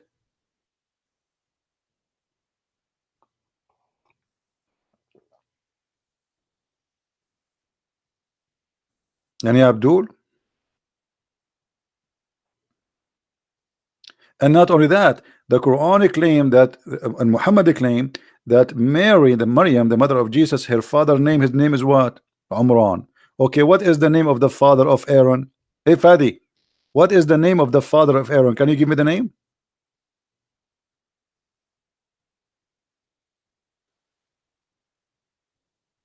Righteous people. They called them by the name of the righteous people. Guys, they called him by the name of the righteous people. So why he did not call her by Moses? Why he says the sister of Aaron? Who is more righteous? Aaron or Moses in Islam?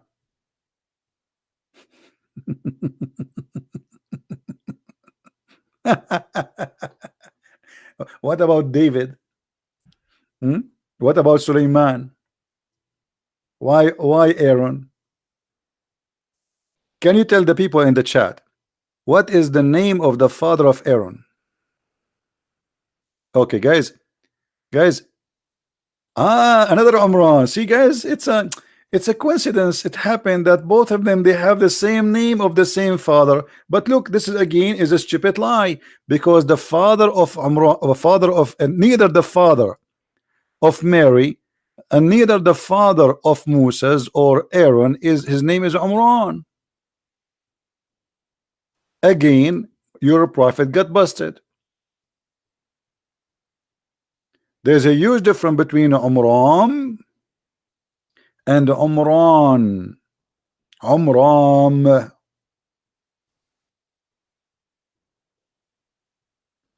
Have you ever heard of a God?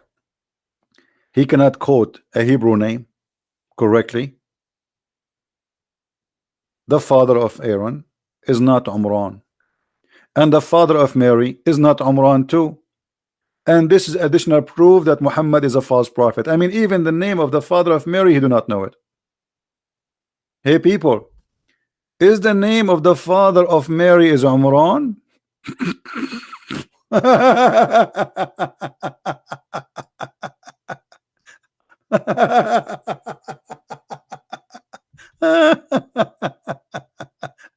By the way, my father's name is Umran too.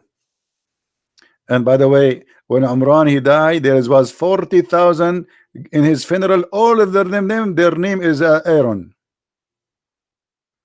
Look like the Jews, they have no name to call except Umran. Everybody, his father, his name is Umran. So Umran is the father of Mary. Umran is the father of Aaron. Umran is the father of Maryam. Umran is the father of Moses. I mean, Umran is the, that's it. Everybody there is Umran. What's your Umran? What's your father name? Umran. Okay. Even Netanyahu, by the way, Benjamin Netanyahu, his name Benyahin bin Umran, not Netanyahu. This is the real name. Go check it out. Yeah. No, it's mentioned. No, it's mentioned in the Bible. You are an ignorant. Just type in Google 2 words and you will see the Bible mention what is the name of the father of Mary. But you are just a silly person.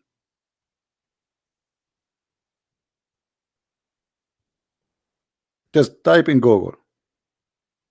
Google.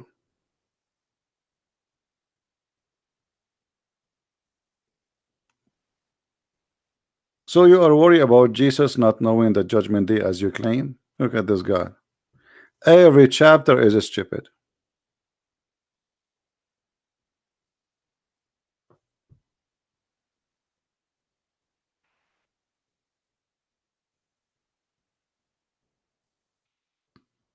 Hmm?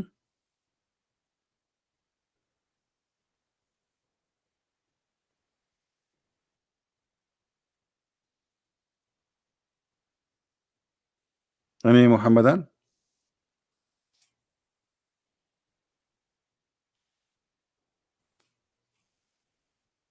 Who is a Muslim want to show me something amazing in the Quran? Forget about our topic. Who want to show me something good about the Quran?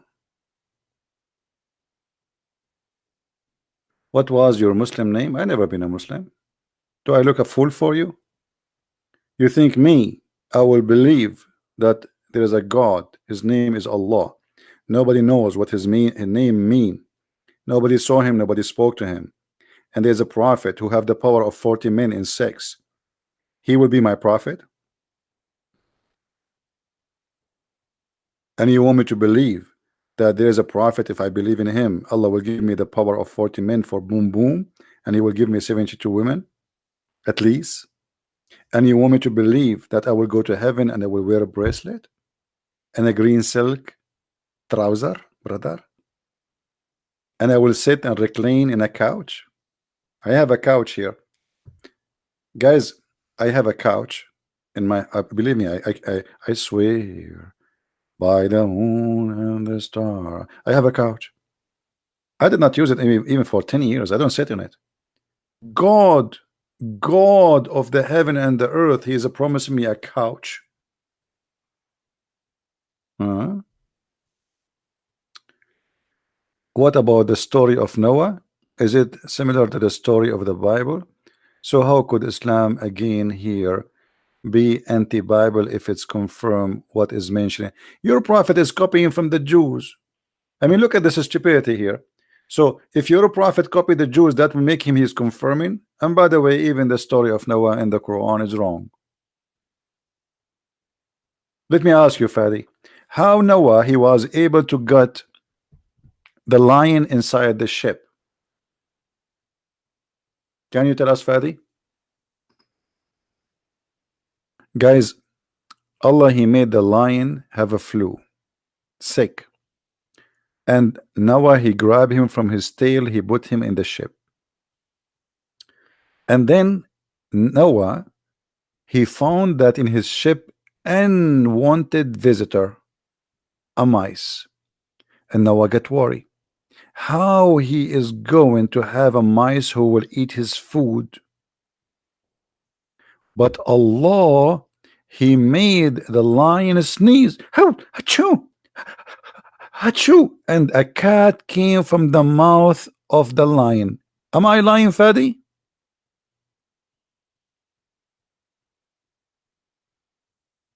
Are you there, Fadi? And you are telling me that the story of Noah is the same as the story in the Bible? What?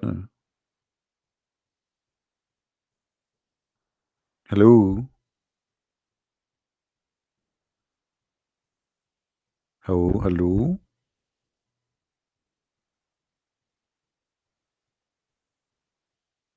By the way, those things happen only in the Middle East.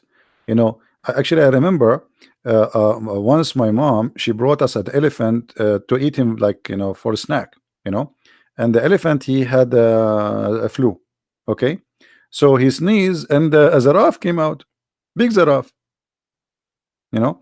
And the giraffe, by the way, came out right away. She said, Alhamdulillah. The giraffe speak Arabic. This is a true story.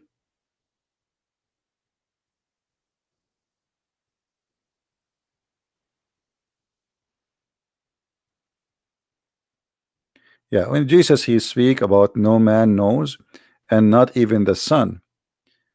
And we explained it already. You know, we do not need to repeat ourselves. But obviously, Jesus he knew the hour, he knew the time, he knew the future, and he told us in the same chapter the Muslims they are quoting is saying he gave us all the details.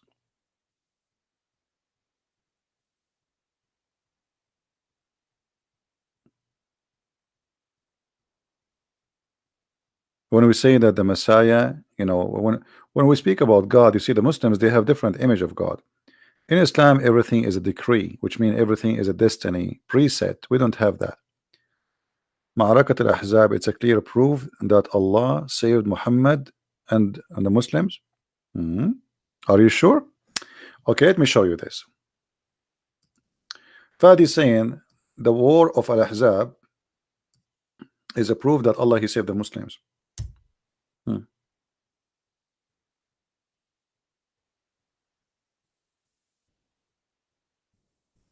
What about this, Fadi?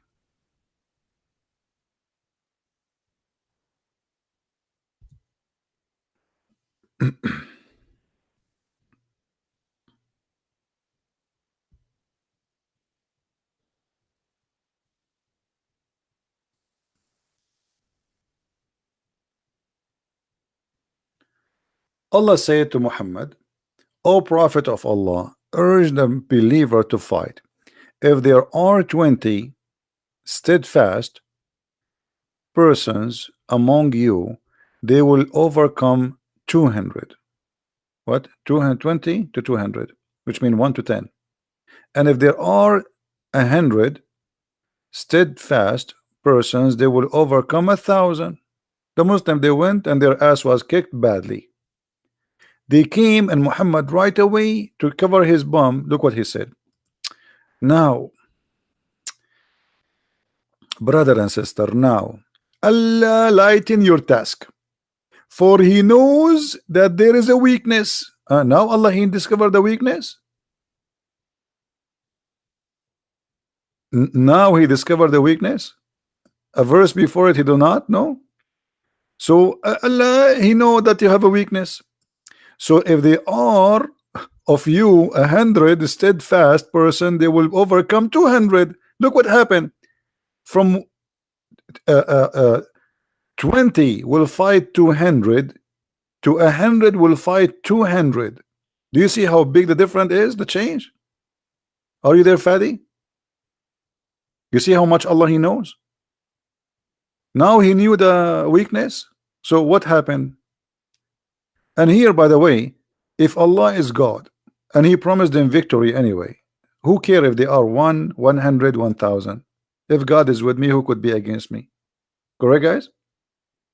If there's one person and there is the Soviet Union want to fight him, but this person, his God is with him, who is going to win? This person.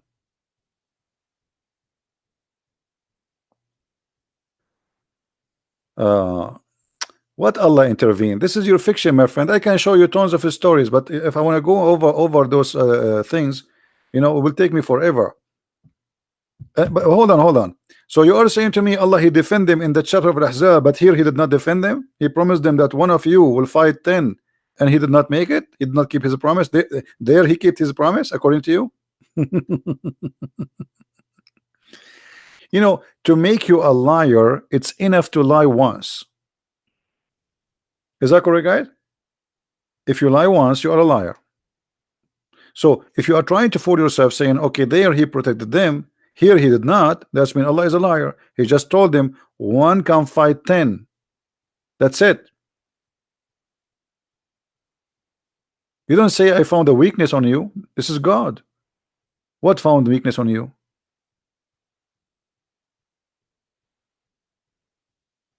And how he correct the weakness? He correct the number.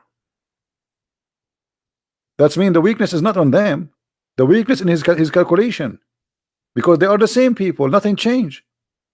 They are the same believers, the same names, the same persons. So how you say that you will win? It's for a wisdom. Yeah, wisdom, my bum. Guys, this is for a wisdom. Allah is making a wisdom here. So I say to my son, go and fight 10 people, and then my son come and his nose is like a potato and his head is like all full of injuries, and he lost an arm and a leg. And then I say, I think I know you have a weakness now, so tomorrow you don't fight 1 to 10, tomorrow you fight 1 to 2.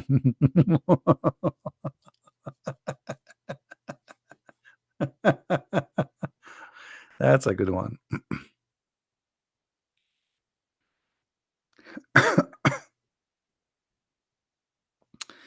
There were any Islamic prophet between Jesus and Muhammad. According to the hadith, Muhammad, he said that there is no any messenger or prophet between him and Isa. However, if you go to chapter 36 in the Quran, you will see Muhammad is speaking about 3 messengers. Those are the messengers of Jesus.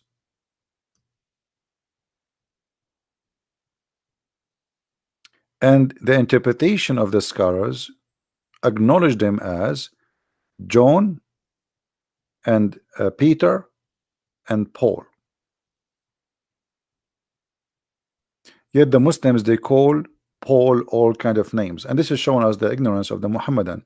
They are copying, you know, Didat, since Didat start attacking, and then the Muslims they follow. But you will see that the Muslim scholars, they never attack Paul. Not only that, they consider Paul as a messenger of Allah. And here you will notice the stupidity, because if Jesus is a prophet, how Paul and Peter and John, they are messengers of, you know, of God?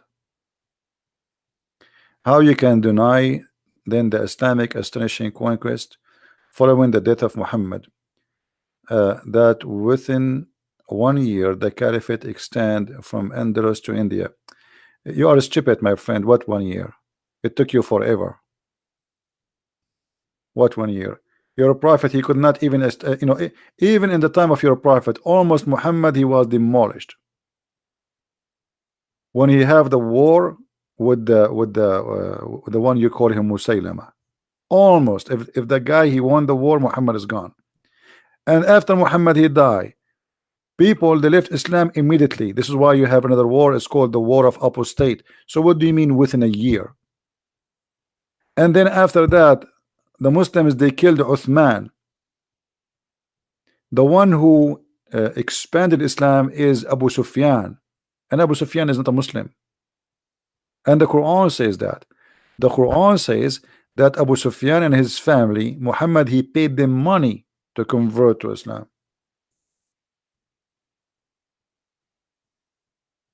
Is that correct, Fadi? The one who spread Islam is not a Muslim. Muhammad, he spent the money, a lot of money from the money he stole, to do what? To those who have a doubt in their heart. Who are they?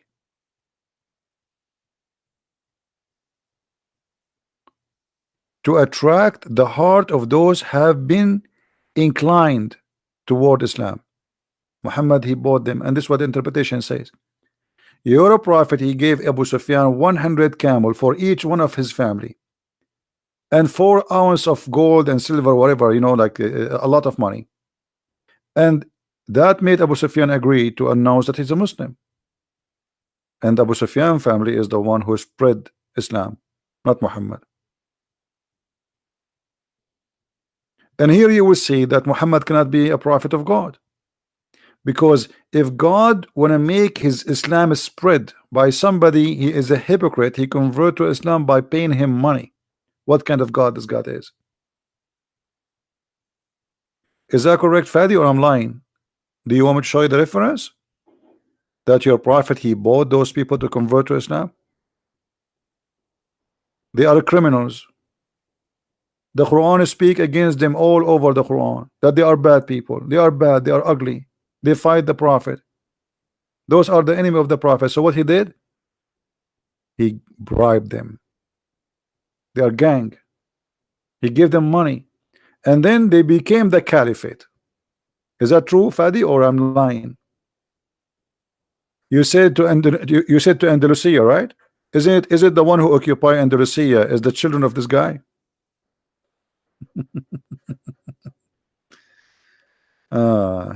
Stupid statement.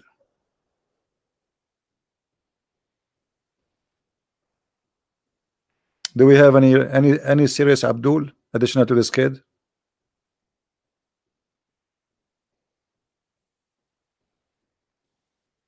Do we have any serious Abdul? The verse we are reading is chapter 9, verse number 60.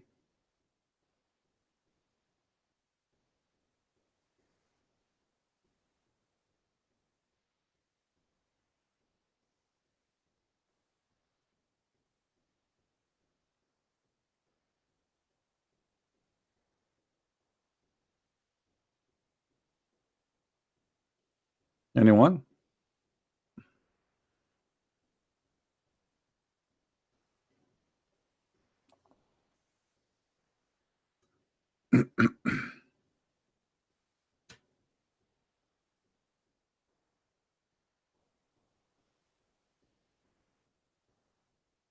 Anyone?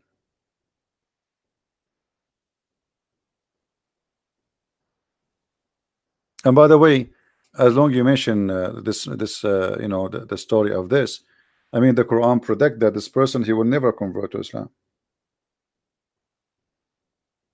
Do you want to call me Fadi and I will show you the reference? What do you think? What do you think? Clear evidence. If Muhammad is a prophet, how the Quran predict that those are the enemy of Allah and they will never be Muslims? The same as the story as Abdullah ibn Sarh. The Quran claimed that they will never be Muslims, and he made a verse about him. The same about the Christians. Muhammad he says, "Lan tarda anka al-yahudu wala nasara." Neither the Jews, neither the Christians will agree with you until you follow the religion. But isn't it Muhammad? And you Muslims, you claim that Christians and Jews convert to Islam. So how Muhammad, the Jews and the Christians says they will never accept your religion?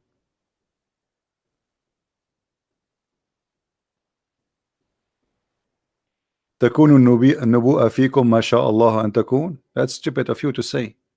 Because how the Nabu'ah will be between us if Muhammad is the last prophet? Do you even know what you are posting? I think Muhammad, when he talked, he was taking too much hashish.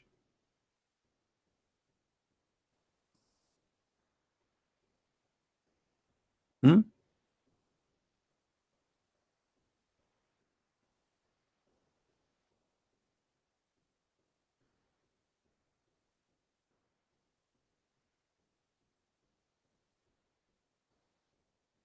Let me show you something here.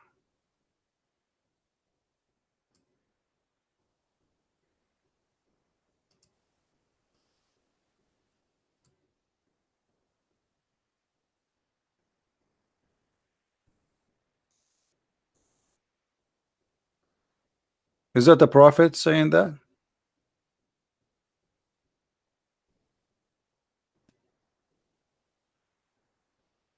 Is that a prophet? He claimed that a little kid, before he became 30 years old, the judgment day will come. Are you there, Fadi?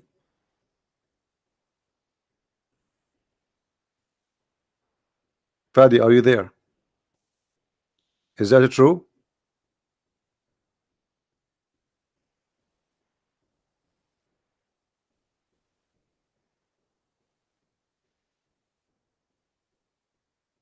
Muhammad, he knew the judgment day. Muhammad is God.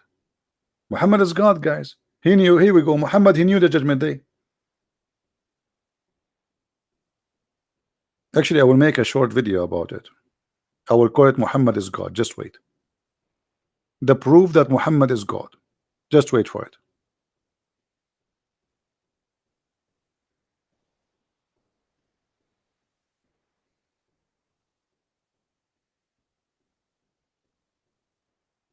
What hadith you mentioned to me? You mentioned to me nothing. Give me the hadith, you idiot.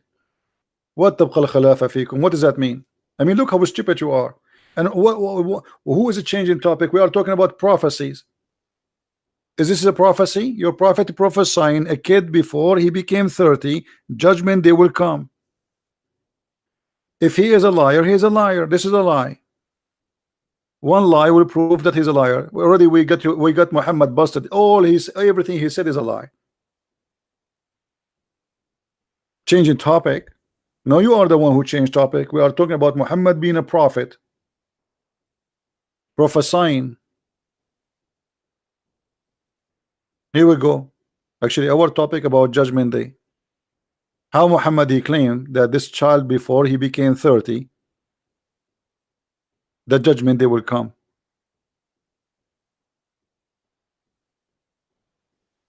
Any Muslim? And this is Sahih. This is Sahih al-Bukhari. This is not. You cannot play the game and you say to us, this is weak, this is blah blah blah, this is fat, this is skinny.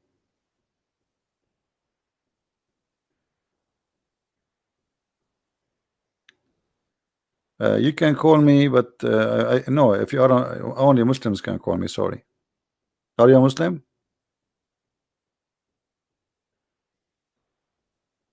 Muhammad is Muhammad did not die, brother. Muhammad is Allah. Muhammad, he never died. What are you talking about? Muhammad is the living Allah. Muhammad, he said to the followers that when you pray, your prayer will be placed in front of me. They said to him, how our prayer will be placed in front of you and you will be dead? He said, yeah, but we the prophet, Allah will not allow our body to be decayed.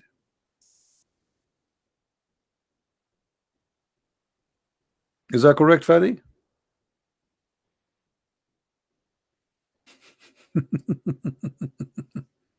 Muhammad is God. all the prayer the Muslims they say is going to be displayed in the front of Allah in his grave.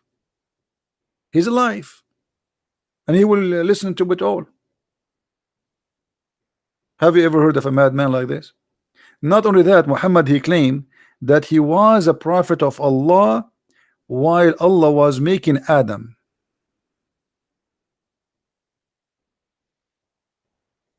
Harun, what does that mean? You see how silly what you are saying to us? What does that mean?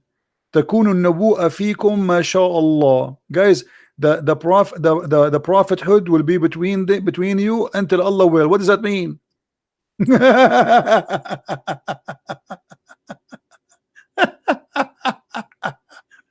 Here we go. The prophet is prophesying in front of our eyes. Why you don't want to read? Here we go. The prophecy is between us, my brother.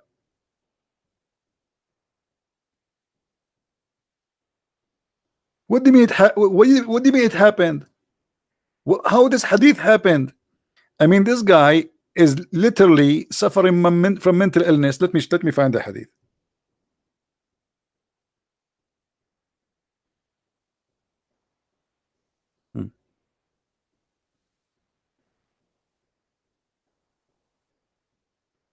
Let's see.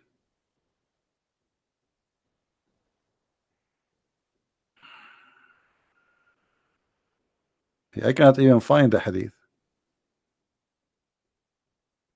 Give me the hadith, man. Give me the hadith. Post a link for us so we can laugh. Give me the whole hadith. Post it. It's not in this website. So we can laugh. Don't quote for me 2 words. All of this happened.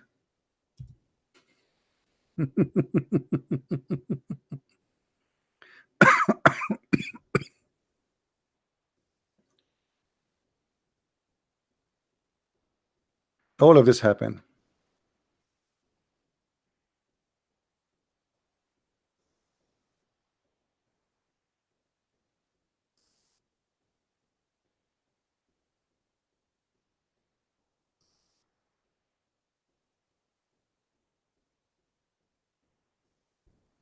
And look at this hadith. Is that correct? Hadith, Fadi? Narrated to me, he said, the Messenger of Allah said, the caliphate will be in my ummah for 30 years. Is that correct? Is that number is correct, Fadi?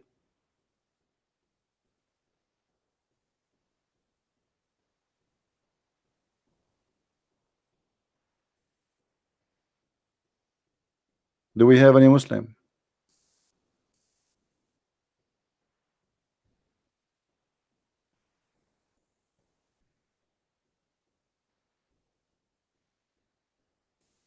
No Muslims.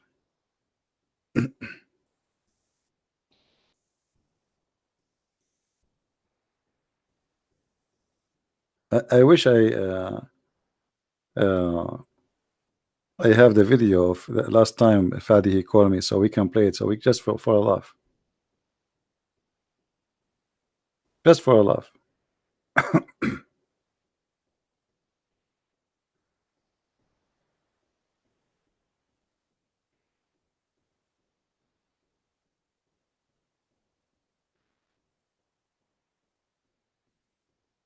Any Abdul?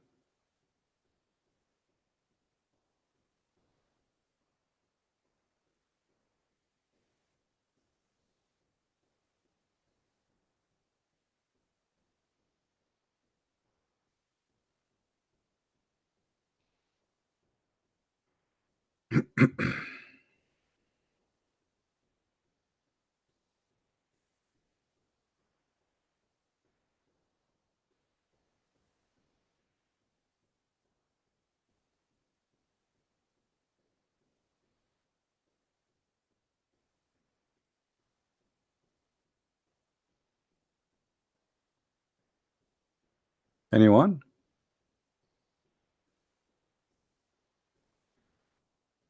Mayday.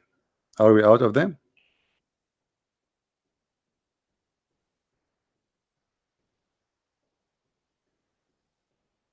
Nobody. All right.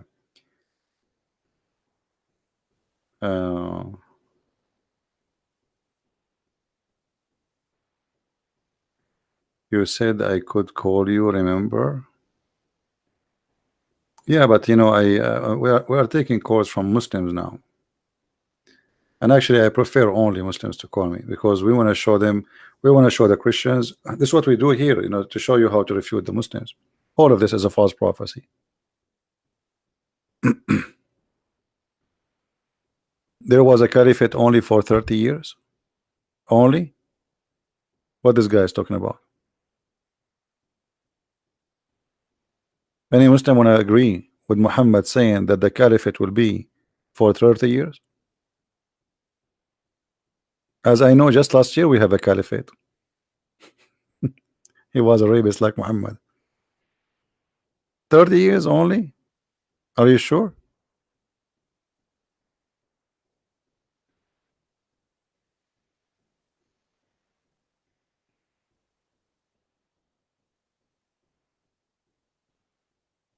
Anyone?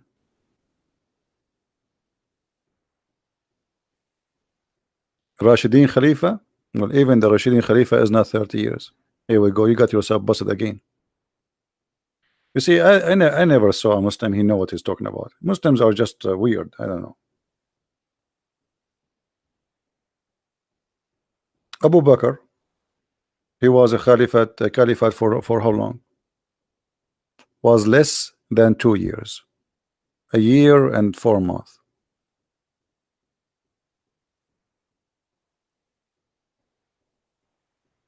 Hmm?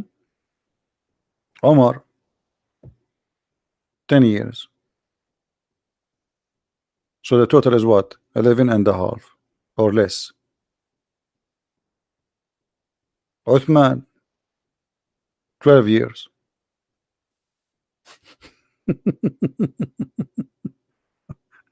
The total is what?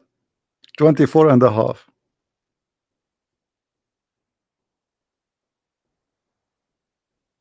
And then we have Ali. How many years?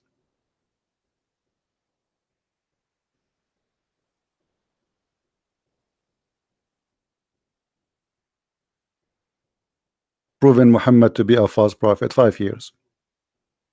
But he said 30.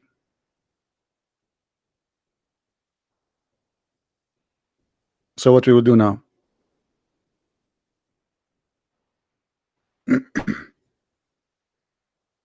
Should we change the date to make it fit with Muhammad?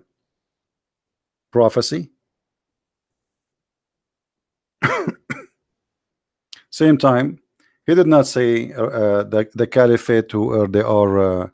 You called them Rashidin. He said the Khilafah, the caliphate, all the caliphate, and the caliphate was long after him. Hmm?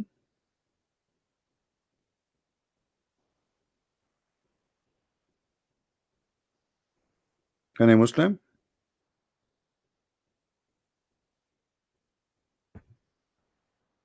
So even if we calculate the caliphate, we will reach less than 28 and a half. Because the first one did not even complete a year and 4 months, which means we cannot count 2 years. And then the second one is 10 years.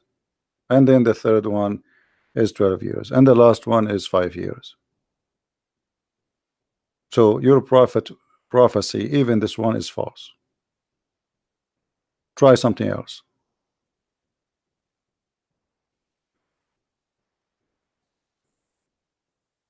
I mean, why this man, whatever he say, it come to be a lie. And the funny, your Islamic books getting him busted. I mean, you know, sometimes you feel like the Muslims, they are working against their prophet. They are getting him busted. Why you wrote those books? Here we go. Now what we will do? Can we change the books? Muhammad, he said 30 years. What we will do?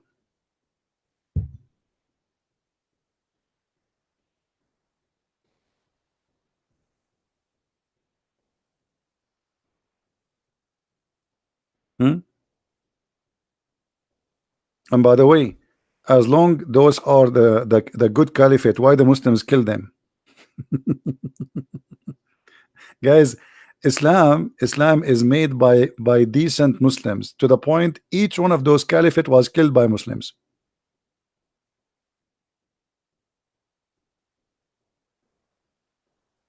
Fadi, if you don't stop posting this stupid thing, I will ban you, because you have to show me the hadith, you donkey. I keep saying to you, post it, you post it, I will show it in the screen. Post it, you idiot. What's wrong with you? This guy, he keep posting for me a sentence, and he keeps saying, show them, show them. Okay, give me the hadith to show them. Stop being stupid, because we want to laugh. Can you post a link for us, and I will open the exact link you gave us? What do you say?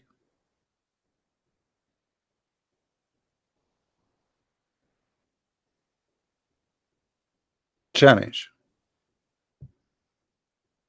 because this hadith is a good hadith for me. We want to laugh.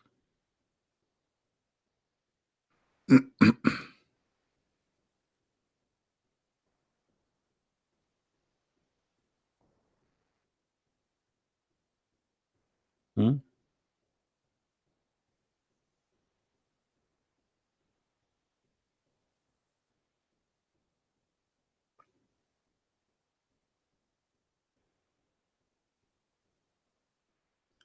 Any Abdul?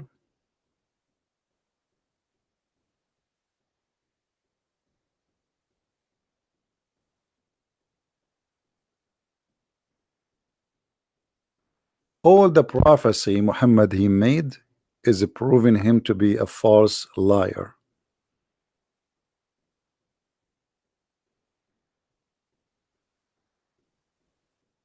What do you say, Fadi?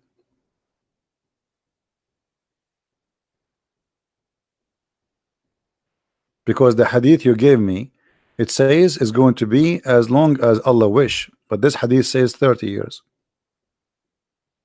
which means Muhammad is a liar. Because as Allah wish, it's mean we do not know the number. In the other hadith, it says 30 years. Same time, if those are following the Prophet, the one you are saying, ala minhaj nubuwa, the following as is exactly as the Prophet, so why the Muslims killed them? Why Uthman was killed? All why they killed one by one? They are following the Prophet. That means the Muslims are not following the Prophet. Who is following the Prophet between them? Uthman, the one who made the Bani Umayyah, he supported them to kill Ali and his family. The one who allowed them to steal and to rape. This is the Prophet followers. And then as a penalty for his crimes, the Muslims, they cut the head of Uthman, and they took the hair of his beard one by one. And after they cut his head, they play volleyball with it, and then they refuse to bury him with the Muslims, and they throw him in the garbage. And then at night, a bunch of guys, they took him and they bury him between the Jews.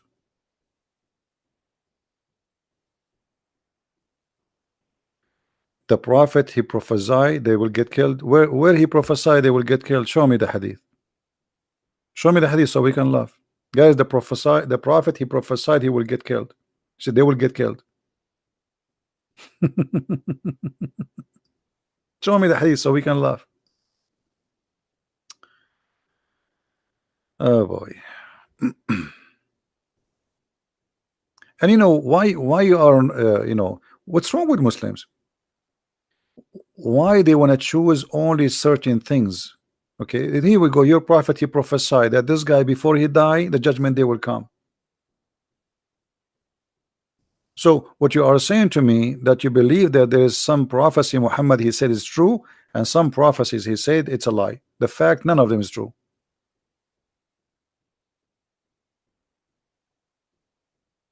Now show me where it says that those they will be killed. The hadith you gave me have nothing to do with killing them. You're a liar.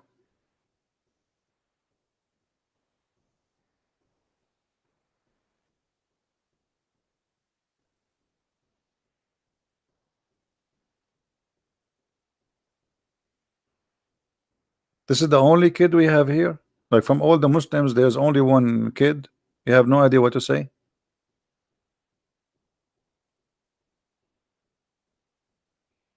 Do you remember the hadith when a guy he asked the Prophet, he said to him, "There's a three things no one knows except the Prophet of Allah."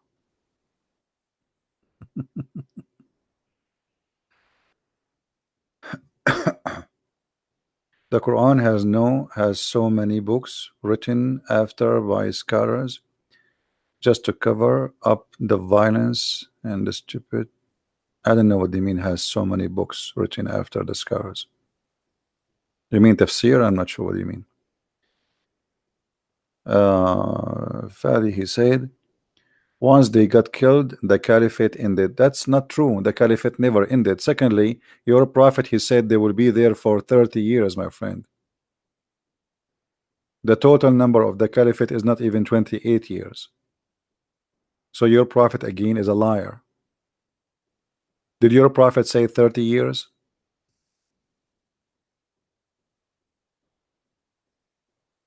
Did he say 30 years, or I'm making things up? Can you calculate for us the years of the caliphate? And is the caliphate ended in even in that date? That's stupid. So you are saying that the caliphate after those four, they were not following Muhammad? They were following who? The cow?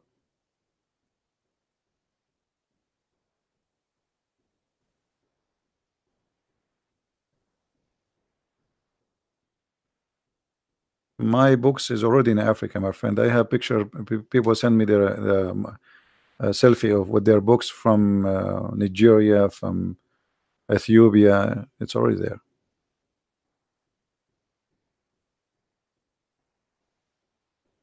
No problem. They can attack the Bible. No problem. Have fun. Any Muslim?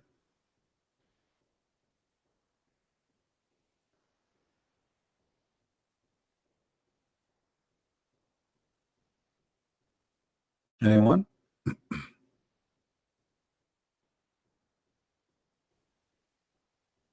Was Muhammad telling the truth? One lie will prove Muhammad to be a liar, and the lies is all over. Even Allah, he claimed that the judgment day is near and the moon split.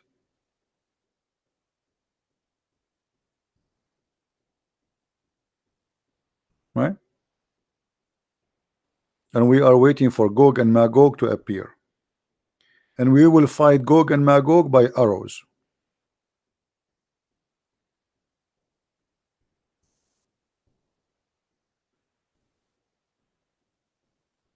Fadi, did the moon split, Fadi? Who is a Muslim who tell us really that the moon split? I saw the Muslims posting a picture from NASA. Allahu Akbar, brother. There's a picture from NASA, brother. The moon split, brother. That's a valley, idiot. We have many valleys in this earth. We have even bigger. We have the Grand Canyon. But that does not mean the earth is split. Idiot.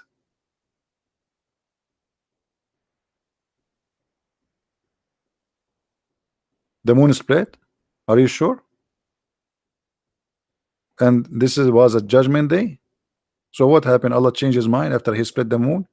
He said to himself, it's too early now. I'm not going to do judgment day now. I will put the moon together and I will do it later. Was this is a false prophecy or what?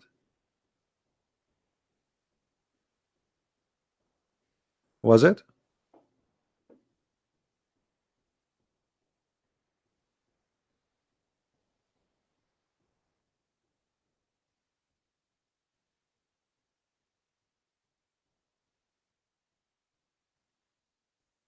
Anyone?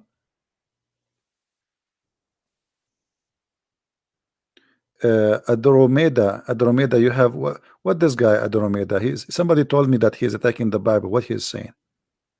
What this guy is saying? Adoromeda, can I help you, my friend? I'm going back in the text to see if he said something.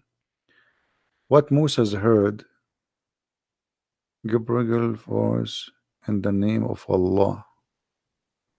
What Moses heard is Jibreel voice in the name of Allah. What is that? Is that coming from the Quran or from the yellow pages? Nobody can hear the voice of all God, such as Moses heard Jibreel, the voice. Where you get this from? Let me show you that you are a stupid idiot, certified one. Here we go.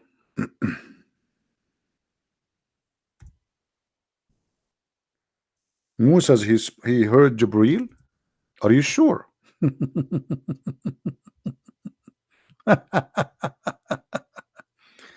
All right. What a stupid idiot you are. This is a chapter 28, verse number 30. Speaking about Moses. Moses, he saw a fire from far away. So he said to his family, I'm going to go there and grab some. But when he came to the fire, a voice was heard from the right bank of the valley, from a tree in the holy ground. O Moses, verily I am Allah, the Lord of the world. So you idiot, you are saying to me the one was talking is Jibreel.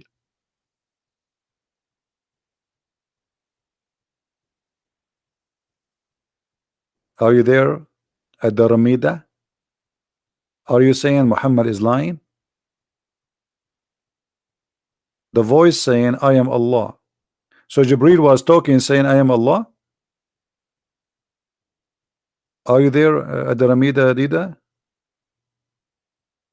Jibreel was saying I am Allah.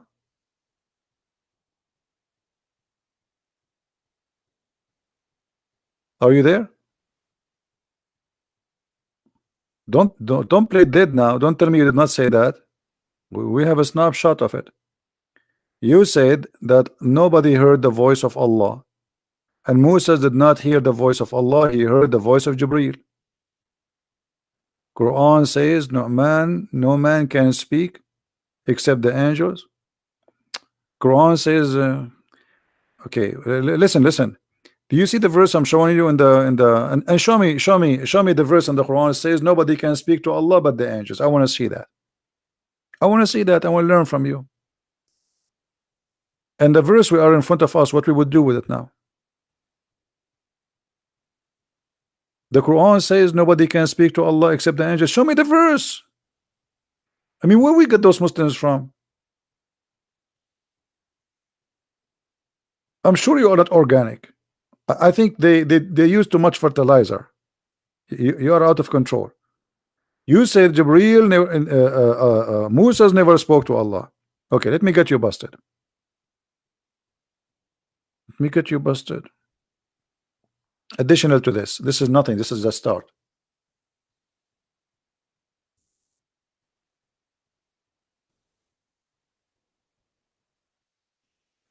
Who is talking here?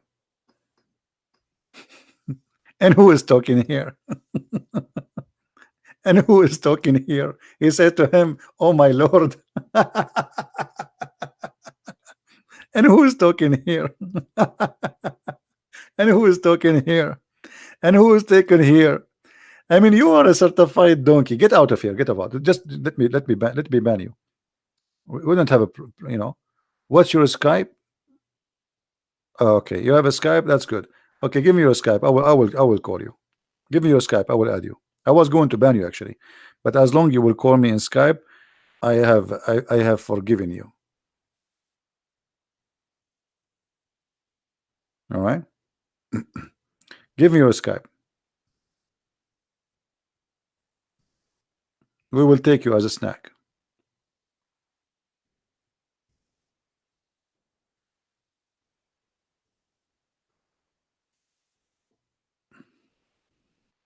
Give me your Skype.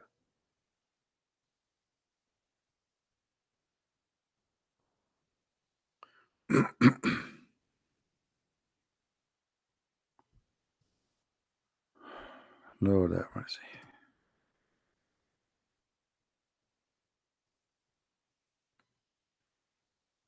Log online and let me call you.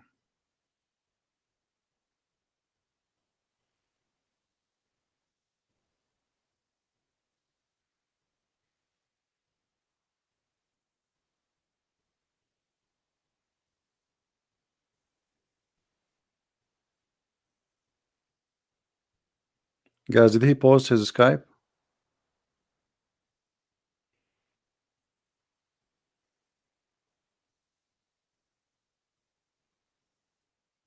Where is his Skype?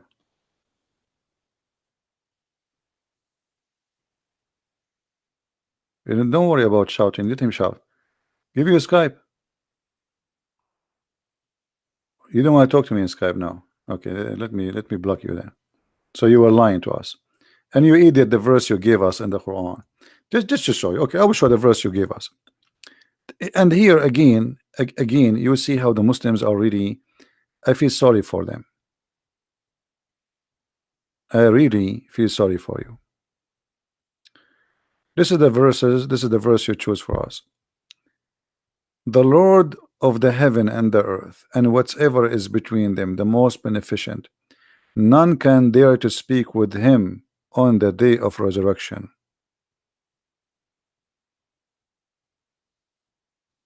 Which means nobody dare to question.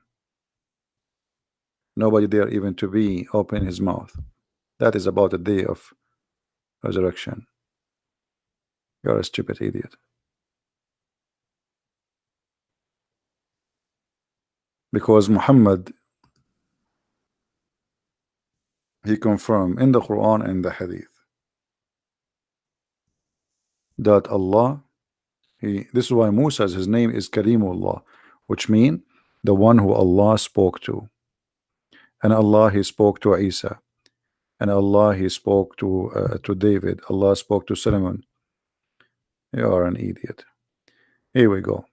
You are do you see it?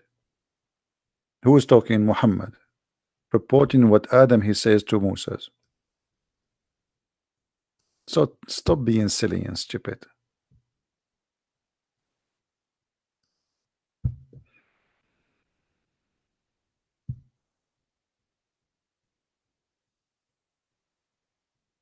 So are you saying Muhammad is a liar? Okay, are you saying Muhammad is a liar? Confirm to me. Muhammad, he says that Moses, he spoke directly to Allah. So are you saying Muhammad is a liar? Your prophet. I'm not going to go over, here we go. Muhammad, he says that Allah spoke directly to Moses. Are you agreeing with me that Muhammad is a liar then? Are you a Muslim who is agreeing, getting your prophet busted?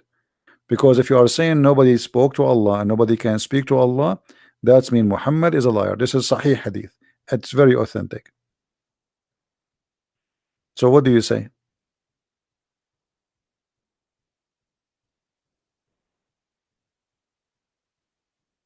And Jibreel, he said to Moses, I am Allah.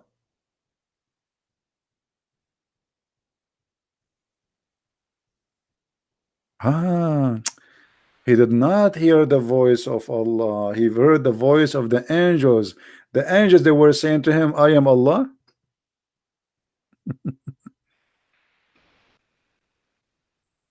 I'm going to block you for a very simple reason. I hate stupidity. I have no patience for it. Don't come here again. And don't get married. Because your wife, she will commit suicide immediately. I feel sorry for her. I really feel sorry for any women, by the way. You see, there's many men, specifically men. I'm not going to talk about women. They don't deserve to have a family. They don't deserve to get married. They don't deserve to have children. They are extremely stupid. So imagine you are a child and you have a father like this.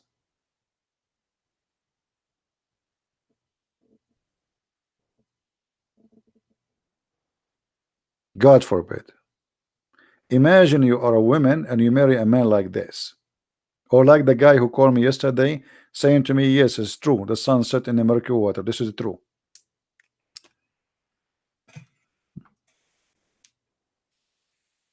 Right?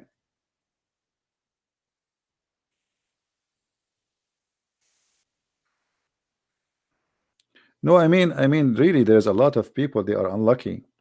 This is why, you know, if you ever want to get married from a woman or a man, try always, I mean, if you are silly, then marry a silly person. I advise you actually not to marry a smart person, because if you are a silly person and you marry a smart person, that's the person you marry from will commit suicide, will go crazy because of you. So it's better to marry someone like you. You are silly, marry someone silly. You are stupid, marry someone stupid. Then you know everybody will be happy. You will spend the day talking about actors and opera. Everybody is happy. But if one of them is smart and the other one is stupid, then both they will suffer. Even the stupid one will suffer because they cannot understand each other. They cannot even have a conversation together. They are from two different worlds.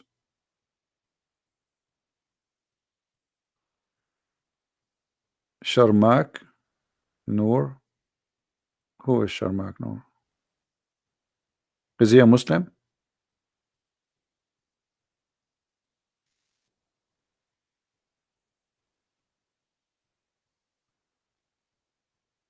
Are you a Muslim, my friend?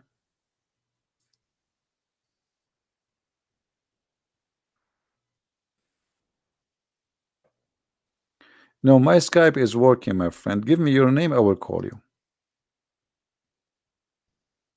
Who said my Skype is not working? Give me your Skype.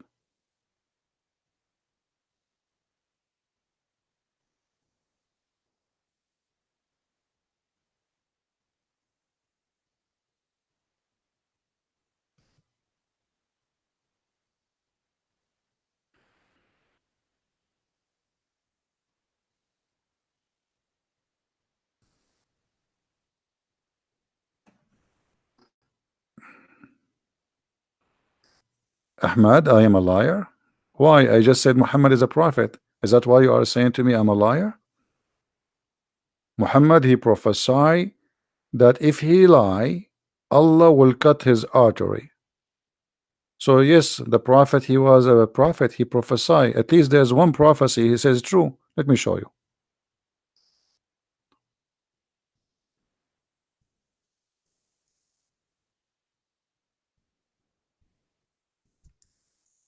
We have to be honest here.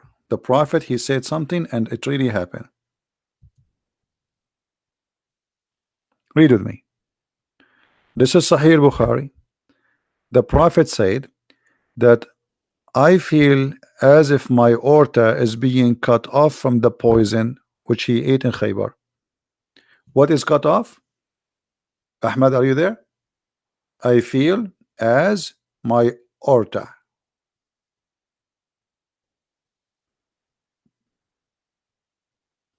Amazing. Muhammad died by poison. Allah did not save him. Okay, his name is, okay, let us see if I can find this name in Skype. Hold on.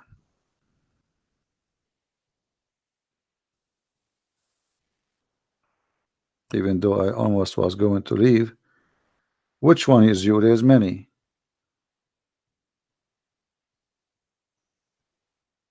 Which one of those three is you? Hold on.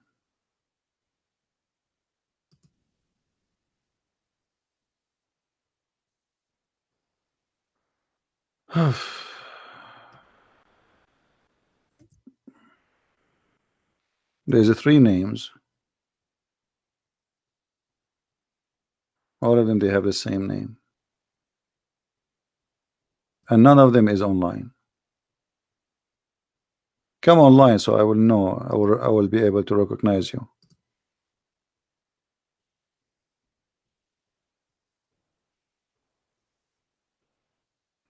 No, I will not send messages to all, because then people, they will text me back and they are not the one we want them to text.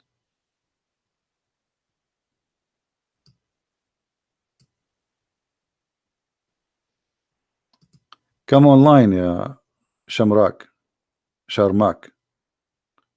How you wanna call me? Actually, there's more than 3. There's more, like there's maybe 100. I keep clicking at more, and there's many come out. How I will know which one? Come online. At least I will know that you are the one. Anyway, forget about him. Look at this. Muhammad, he prophesied that if he is lying in the Quran, Allah will cut his artery.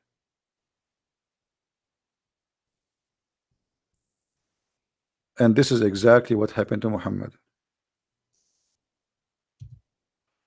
If he is lying, Allah will cut what? Read it. If Muhammad is fabricating Quran,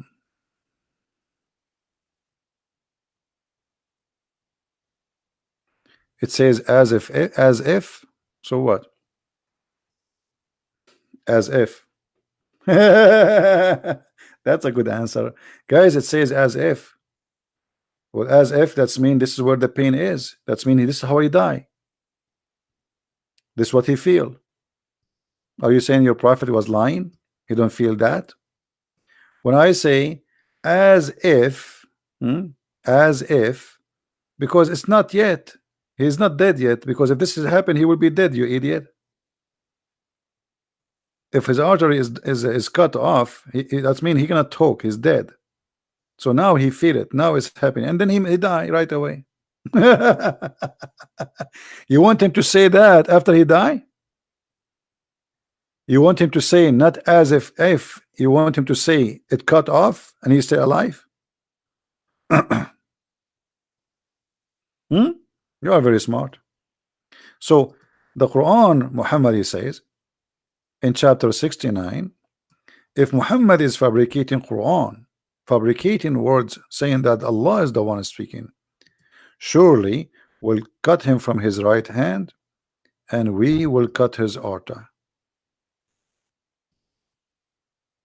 And this is exactly how Muhammad he died.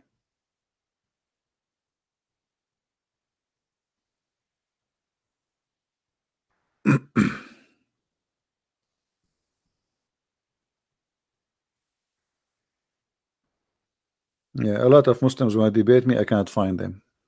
Fake hadith? How this hadith is fake? This is Sahih Bukhari. Guys, this is fake hadith. Sahih Bukhari is fake hadith.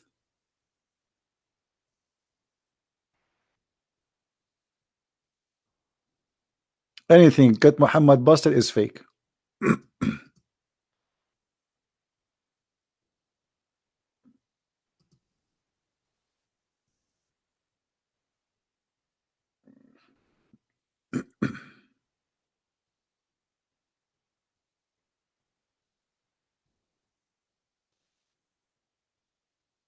Anyone? The one you are giving me the name is not a Muslim.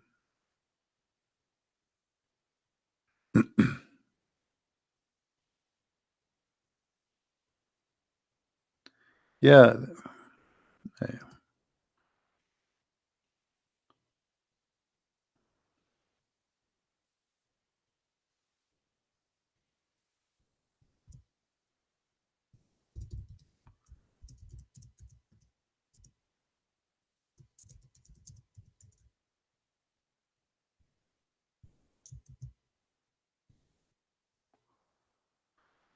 Lord have mercy. Guys, I got it. I got it. Earlier when they call me, I got it. I mean, I'm not blind. Jibril, he sees for me. I don't even look at the screen. I hear Jibril here. Hey, Jibril, do you see? That's it. I get it.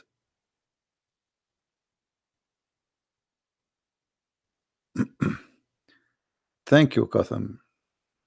And we love Germany too. And I hope they will solve their problems. Who's a Muslim wanted to call me? Come on. You know, sometimes, guys, I feel like a homeless. Keep saying any Abdul, like a guy sitting in the front of in the street. You know, any penny, a dollar, like any Abdul. How many times I say any Abdul?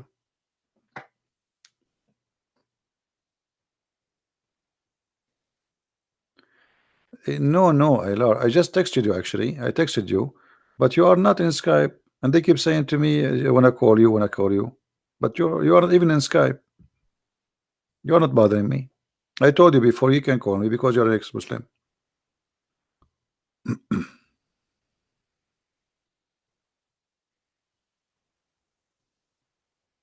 Don't be upset. Don't be upset. You see, many people they get upset from me, but I have too much stress on in my head, and everybody get upset from me easy. Hi, CP. Hello. Hi. How This are is you? Eiler. Hey, Ayla. How Hi. are you? Hi. So I had a question regarding the history of Arabs, because in Iran they tell people that those Arabs that Muhammad came to were vile people who would kill their daughters and stuff like that. I was always wondering if this is even true. Were they so vile? Did he do that for those people, or is it just a story? No, absolutely, this is false. Because if everybody kill his daughter, then we have no daughters, right? Okay, but there were like cults who would actually do that, offer their daughters to these idols. So it's not No, no, totally no, no. unhistorical. That's not true. First of all, Okay, isn't it Muslim they say that Muhammad he was working for a woman, her name is Khadija? I always use this comment, but Okay. So how people they bury their daughters, but men they work for women, you know? In the Middle East, we have queens, women who they are leaders, kings. You know, they are ruling kingdoms. Even in Iran, you have. Actually, Muhammad he said, when the daughter of Kisra, she became a yeah. ruler of Iran. He said, a nation ruled by a female, they will never be successful. Oh wow. So Okay. it is Muhammad who was putting women down, and the kuffar they make women queens and kings. So how Muslim they say that? Because this is an endless story they tell people in Iran. They say Muhammad came in a time where women were abused, and this is how he helped them. And I'm always like, so if he wanted to help, he could, bring Moses his law or Jesus his law to give even your life for your wife. Why would he come up with such stupid things? But then I like, yeah, they were stupid, so he was needed. And because you're an Arab and you know the history very well, I was like, maybe this whole story is a lie, so they can keep up this It narrative. is a lie because simply Okay. what the Quran is saying. You see, there's nowhere in the Quran it says a female child was buried. The Quran Correct. says the following, but they try to fool those who don't speak Arabic. Yeah. Arabic. Look what they say here in chapter 81, verse number 8. It says, when the female, and they put between two brackets, infant buried alive, okay, and then between two brackets, as the Arab pagans used to do, shall Yeah. be questions. I challenge any Muslim to show me where it says female and where it says infant. Okay. Wow. There's nowhere. It says in Arabic al-maw'uda. Al-maw'uda, the one is buried, and that is the dead body, you know. We So call there's we, no sex in it, we like no no the no gender is not okay. no no just no, this is like it's coming as a female because this is Arabic word as a female for the body, like a body of a human being. It doesn't matter it's a male or female. We call Okay. jutha. So that Okay. body which is killed is it's a like in English is different from our Arabic. Like in English we have I know. We you have have the same in Iran. Okay. you have to say she before Ooh. something, right? Yeah. But in Yeah. Arabic, no. Arabic, there is words it's females and there is words it's a male, but it's not about a gender. As an example, Ah. Okay. table is a table is a female, you know. Chair Okay. is a male. Okay, but neither the chair, neither the table is a female or male, right? You know what I mean? Yes. Yeah. So the same here. It says al-maw'uda, the one which is buried. This is what al-maw'uda mean.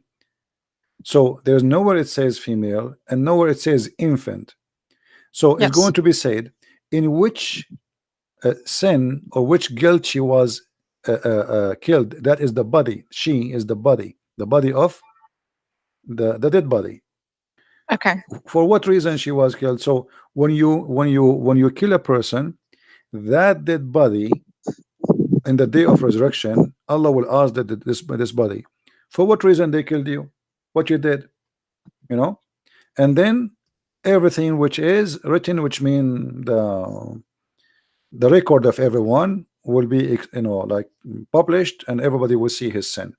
So this is have nothing to do with the Arab, because okay, let us say for the sake of argument that Muhammad, he forbid the people from burying their daughter, where it says they are forbidden from burying. Okay.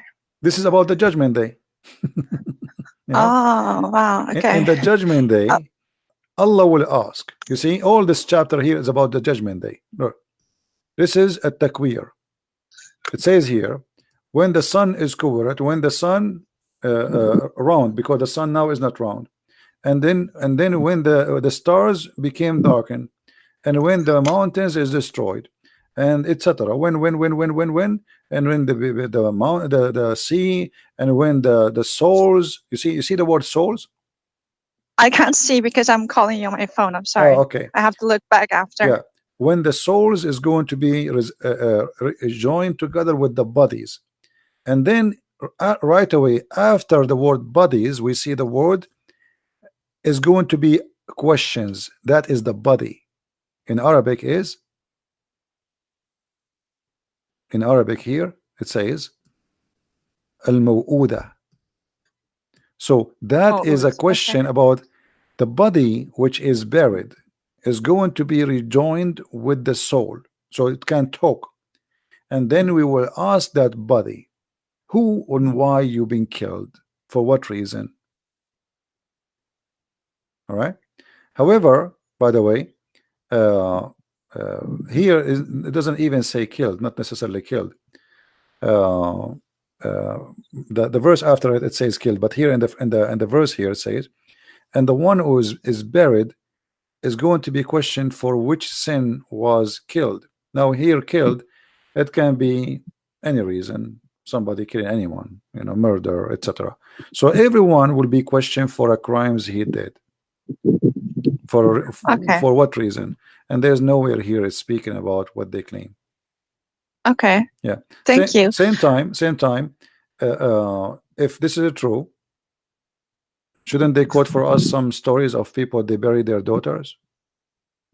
Who are they? Yeah, there are like extra extra Quranic scripture describing those tribes and stuff. And I'm always like, maybe it was a very small tribe, if they were even doing that. But at the same time, as you mentioned very well, Khadija was his wife. She was wealthy, very well educated. So how is that in that time women were treated like Khadija as well? So it's a really weird story. At the same time, when Khadija, I argue, Khadija, she was not educated. She was a really stupid woman.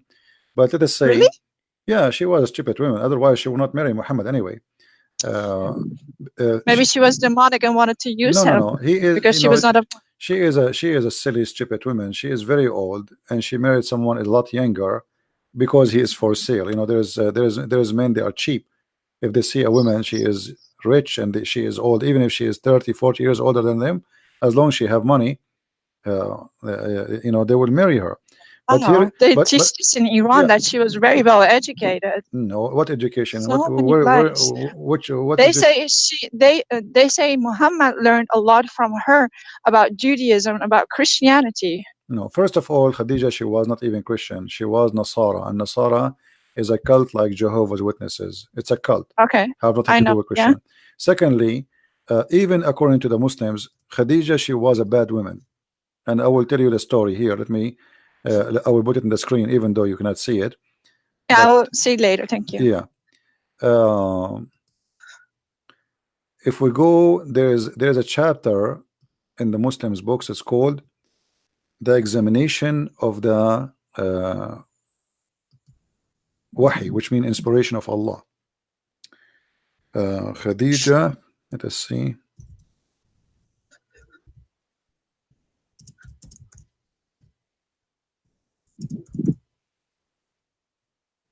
Khadija, she examined the wahi of Allah, which mean wahi mean the inspiration. Allah, he sent him Okay. guidance, etc. And Khadija, she proved to Muhammad that he's a prophet. How? Let us see how smart Khadija is and how smart the Muslims with her. This is the book of As-Sirah. Okay. Sirat ibn Hisham, we are showing on the screen for the Muslims. Volume number 1. And this is the hadith in front of us. Well, my screen now is frozen a little bit. Okay. It says here, I'm going to translate, guys. I'm going to click. This is a Google browser, so I'm going just to choose to translate, even though the translation is not accurate, but we will use it just to prove a point. Okay, now it's coming in English. So Muhammad, he used to see something, but he is not sure what he is seeing. Someone, he come and he sit in the corner of his house, but he don't talk. He don't know who is this guy. He don't talk. This guy, he sit in the corner. So he told Khadija about her, and then Khadija, she told him, next time you see this guy, the one who come to you in the corner, let me know. All right. Okay. So she told him to tell her when he come. Okay, when he come to you, he said, okay, yes, he's here. She said, if he come, tell me, which means if you see him again, tell me. And he come to her, and he told Khadija, okay, I see him. So Khadija, by the way, it doesn't say the Jibreel. This is in the translation, but this is supposedly now they are trying to discover who is Jibreel. He come to me. She said, oh, my cousin, sit in my left thigh, the top of your leg, her leg. So the messenger, he stand and he sat in the top of her left thigh. And then she asked him, do you see him? He said, yes, I see him. Okay. Okay. Then she asked him. Wow. Then she asked him, okay, stand up and sit in my right thigh, in the top of her right leg. The prophet, he stood and he sat in the top of her right thigh. And she said to him, after he sat there, do you see him? He said, yes. Then Khadija, she asked him to sit in the top of her lap, in the top of her. And she said to him, do you see him? He said, yes. And then after he sat in her lap and he see her, still he see him, she start taking off her clothes. And then she asked the messenger, do you see him? He said, no. She said, the glory to Allah. This is an angel. This is not the devil. So wow. Khadija, like, yeah, this is how they have been fooling our whole nation, an entire nation with these. I mean, like, when you expose it, like, everyone will laugh at this, but this is not what we are told in Iran. For years now, we have been told that she was very well educated. Her father was Christian, her mom was a Jew, and everything he learned about, the Abrahamic faith, he learned it from her. That's what we have been told about her. Well, obviously, this is the opposite of the truth. She is educated about striptease, because what does it have to do with God? Yeah. I mean, since when? If I said, have you ever heard of a prophet? His wife, she said to him, sit in my lap. Let us see if this is an angel or not. I mean, this is stupid. He was a sex maniac. It's really clear that he was disturbed. The story here proving that Muhammad and Khadija both are stupid. Because why Muhammad did not ask her, what does have to do with seeing a guy in the corner? What are you talking about? Sit in your lap for what? Sit in my left leg. And why she said to him, okay, sit in my right leg now. Like, what will happen? And if she knew that the way to know if by taking off her clothes, okay, what about you take off her clothes from the beginning? the Muslim, they say, because this is an angel, he is shy to see a man and a woman having sex, so he have to leave. So okay, what about we start having sex right away? If he is still there, you know, then we ask Muhammad, did you see him? He will say no. What the point of saying like moving here, sit here?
Guys, sorry for this.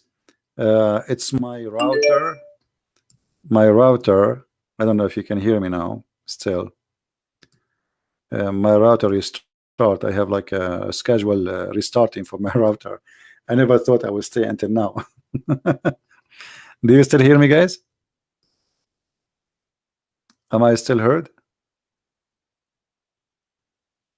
All right. I have my router scheduled to restart at this time because I never thought I would do broadcast at, you know, at this time in the morning. So I should remember that this will happen. Anyway, we lost our sister here. Let me call her back. But anyway, as you see, this is how stupid this cult is.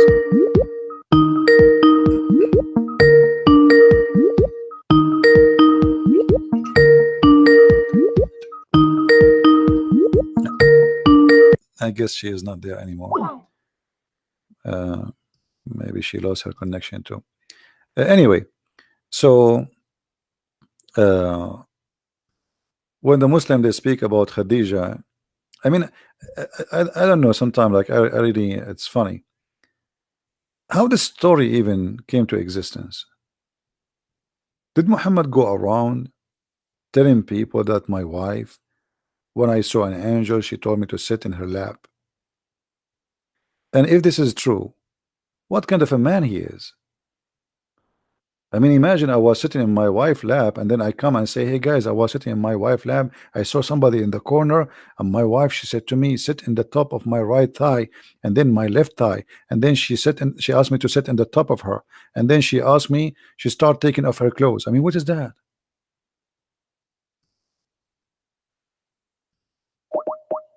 Let us see if we can get her back.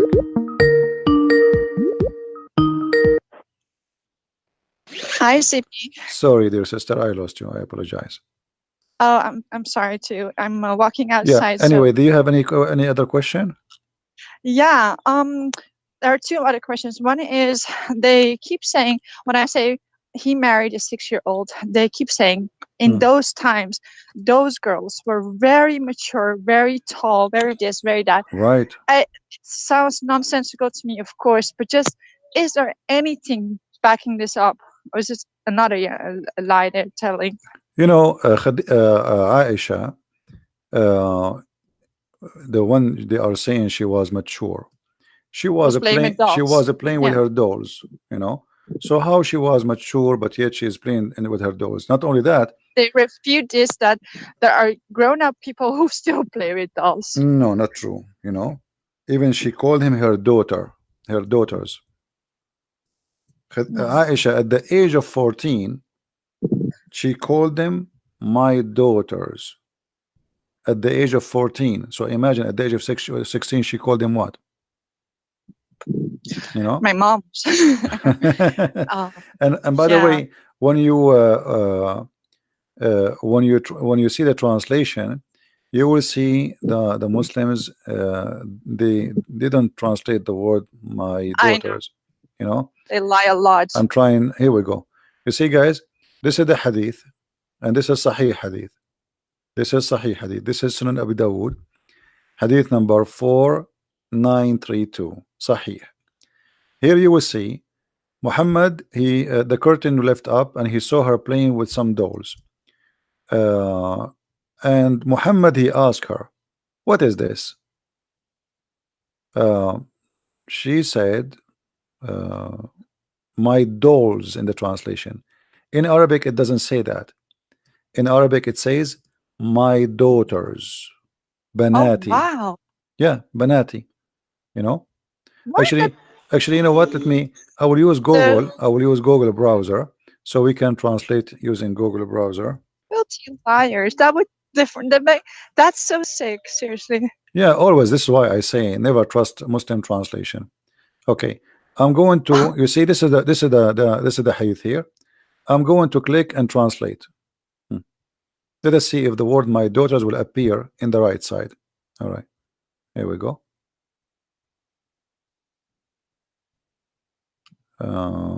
Said Ayub, messenger, blessing. Okay, covering women, covering daughter Aisha among them. Two wings. Where is the word? Here we go. Guys, does it say daughters? Do you see in Google translation the word daughters? Wow. Do you see it says daughters? In the English here, now we have two English translation. The one made by Muslims in the left, and the one is done by Google automatically for the Arabic text. The word daughter is totally gone, and they never translate because this is very embarrassing. So let me just have. So he slept with people who he called his daughters, right? That's just like, okay, wow. No. The Aisha, she have dolls, and she is calling her dolls my daughters. Oh, that I was yeah, like, that's what I'm talking about. Yeah. So he asked her, she have dolls with her. He said to her, "What is this?" She did not say my dolls. She said my daughters. Oh. Okay. So that makes it sure that she was a child, because only she's a child, and she is at this time she is 14 years old, because this has happened during the time of Tabuk or Khaybar according to Hadith. So she was 14 years old. 14 years old, and still she believed that her dolls are her daughters. Now they might say some girls, like, they grow and they keep their dolls since they were children, but this is from memory. But she will not play with them, and she will not call them my daughters. Wow. Okay. You know, and she's playing with them at that moment. She is playing with them. You know, and obviously Muhammad is talking to her as a child, and he said to her, there's one of the dolls. Not all of them, they are like in the shape of a female. One of them in the shape of a horse and have wings. So he said to her, "And what is this? Horse with two wings?" She replied, "Have you not heard that Suleiman had a horse with wings?" You know. So so here Muhammad, he laugh at what? Laugh at how cute she is. You know what I mean? Wow. You see, here it says he laughed until his teeth they show, because which I mean he laughed like crazy. You know. So he's laughing what? Because she is mature.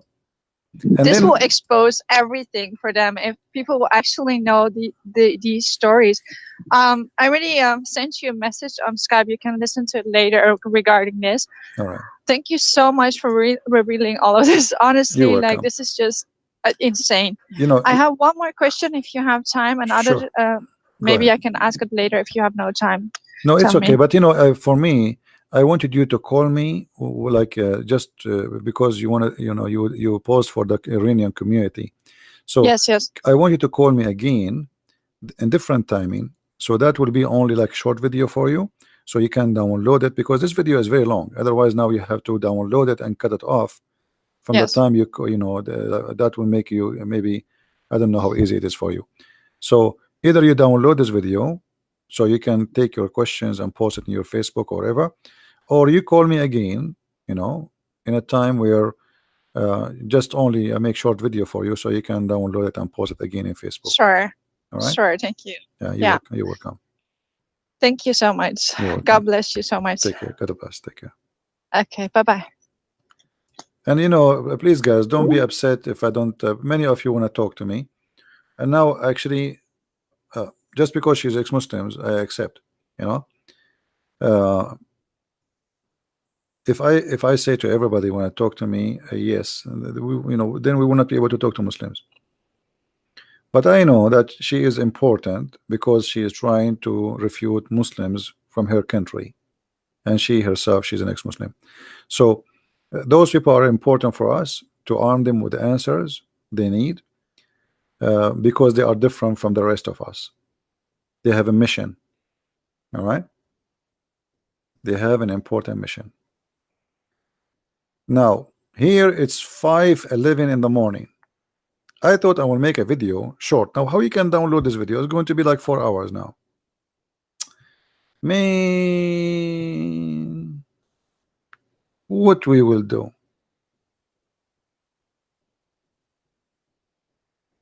I guess I have to make it again.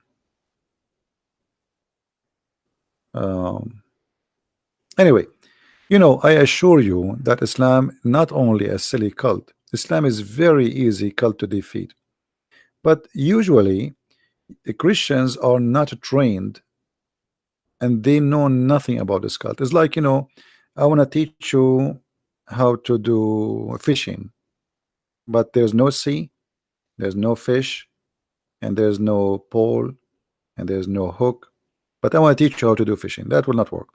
So what the problem is, Christians, they go to their churches, they don't talk about any other religion, they don't attack anyone, they don't the priests don't teach them anything about how to refute answers. They do have a service, and that is really not what Christianity is about. That is just a worship. But the church was not a place of worship. Synagogue was always a place for discussion, debate, and education, not only a place of worship. This is why you see Jesus himself was debating with the Jews in the synagogue. But because they are not doing that, for most of those who call themselves a priest these days, they are doing a business like Muhammad. This is why many of the Christians are short of answers, because they never experienced such a thing. In the same time, the Muslims all day long, they do nothing except attacking Christianity and Judaism. A kid, he is 6 years old, the first thing he hear when he go to the mosque, Christians are bad and this is why they are bad. Jews are bad and this is why they are bad. Christian, he go to the church, they never said to him anything about Islam, about Muslims, about Muhammad, about anyone, you know. So then you grow up, you never heard, you never spoke, you never learned. Oh, what you know that Jesus said, and I am following Jesus. All right.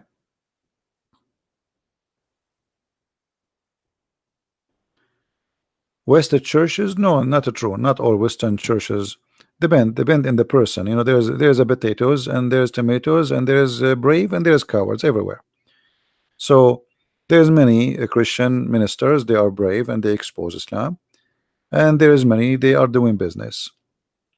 You know, if you want to know if your minister is a real minister or not, ask him, what do you think about Islam? If he starts saying to you they are Abrahamic and all this garbage, you know, just know that the minister who is ministering to you, he need to go to school and he is a kid, even if he is 60 years old. How many of you heard Muslims as your church minister saying to you that the Muslims are from Ishmael? What made them from Ishmael? Where this is coming from? This is the propaganda of Islam, because they want to make Muhammad as if he is legitimate descendant from Abraham. It's the whole story. you know. And then the Trinity is a 400 years after Jesus. You see, Ahmad, I wanna use your text just to show you how silly the Muslims are. Ahmad, guys, did he say 400 years after Jesus, the Trinity? I will go with you. I will go with your logic. So if 400 years after Jesus is not good, what? How you accept then Muhammad, who came 600 years after Jesus? He never saw Jesus. He never met Jesus. He never spoke the language of Jesus. He never touched the book of Jesus. So how you let somebody witness to Jesus 600 years if you don't like the 400 years? Secondly, you idiot, the Trinity is in the Old Testament and in the New Testament. So how the New Testament and the Old Testament is speaking about God the Father, God the Son, and God the Holy Spirit, and then you says to me 400 years? Is the book of John written 400 years after Jesus, you donkey? Is the book of Mark written 600 years after Jesus?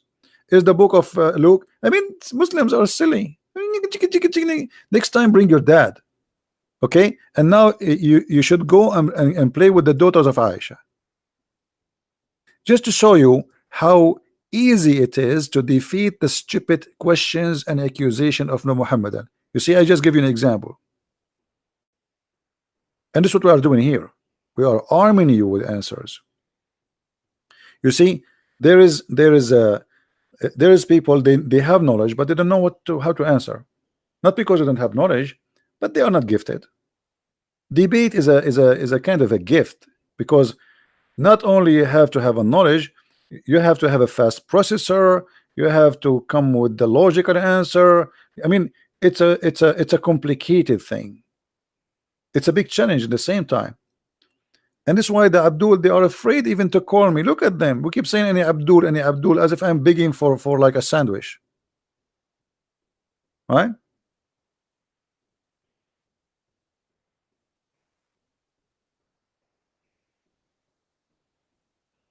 Do we have any Muslim?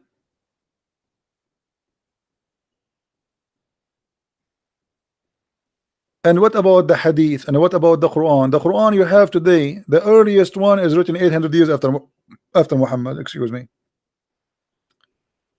What is the Quran you have? What is the Quran of Muhammad?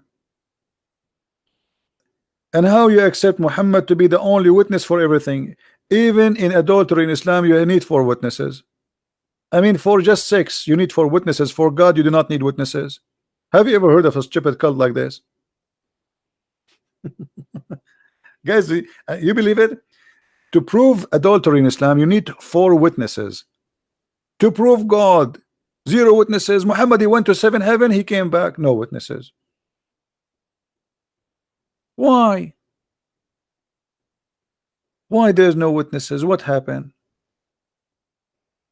Okay, who is a Muslim when a witness that Muhammad was circumcised for us? How Muhammad he order you to do circumcision, but he himself is not circumcised? What happened? Any Muslim can witness for us why Muhammad was not circumcised? Did you see?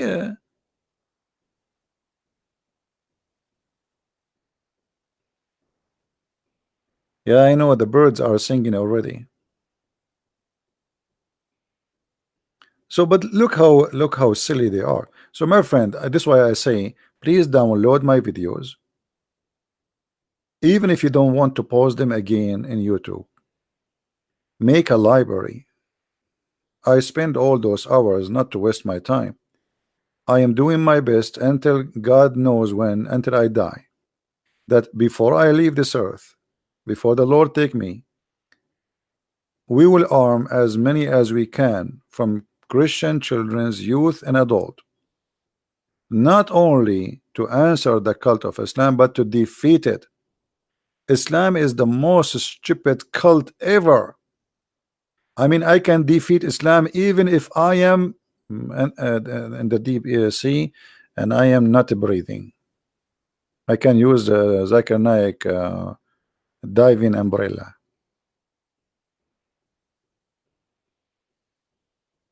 All right. Muhammad, he did not need uh, circumcision. Why?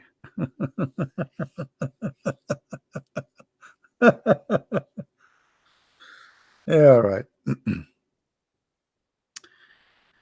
uh, anyway, just put in your mind, always remember something. When a Muslim, Muslim, he says something against Christianity, use his logic. I keep repeating that. Did you see how I answer this, Abdul? Use his logic.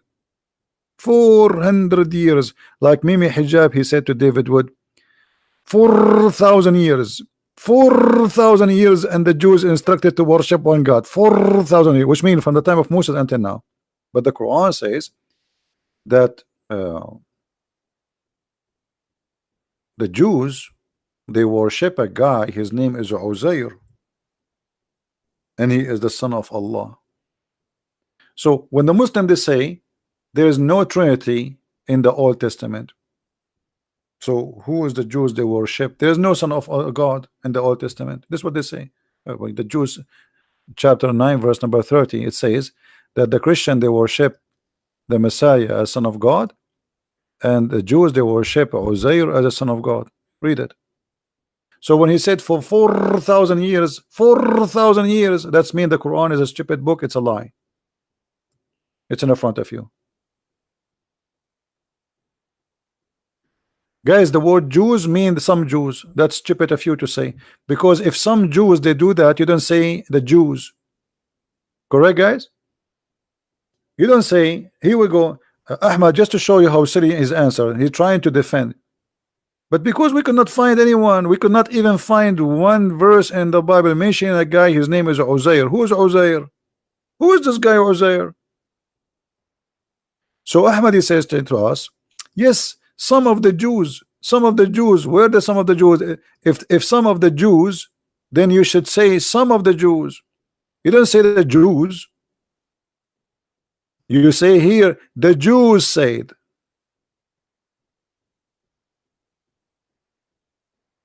Nowhere it says the Christians said. The Jews, the Christian, not some of the Jews, some of the Christians. So stop lying. And who is this guy Uzair? All the names in the Quran are quoted wrong. Mary, she is the daughter of Amran. Who is Amran? Mary, she is not the daughter of Amran. Where is this coming from? Moses is the daughter of Amran, because Moses is the brother of Mary according to Muhammad. And Moses, his father, is not Amran. Who said that?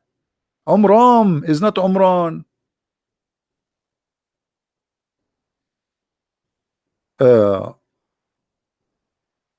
Moses, look at this here as an example.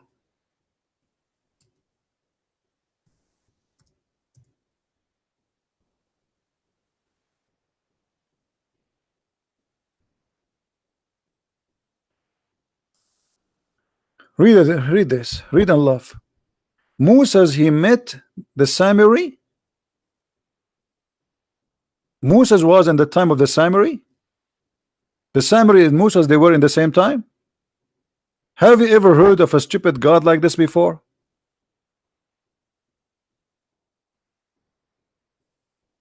Moses and the Samari, they are in the same town. Hello? Any Abdul?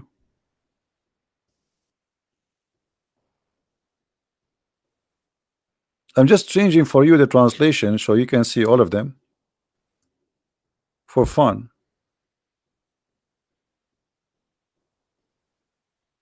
Samari is the Samaritan. The Samaritan.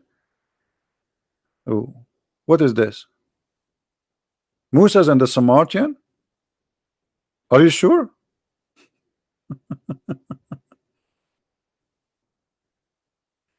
Is it true that the Quran was written in Qurayshi Arabic? I don't believe the Quran was ever written in any language.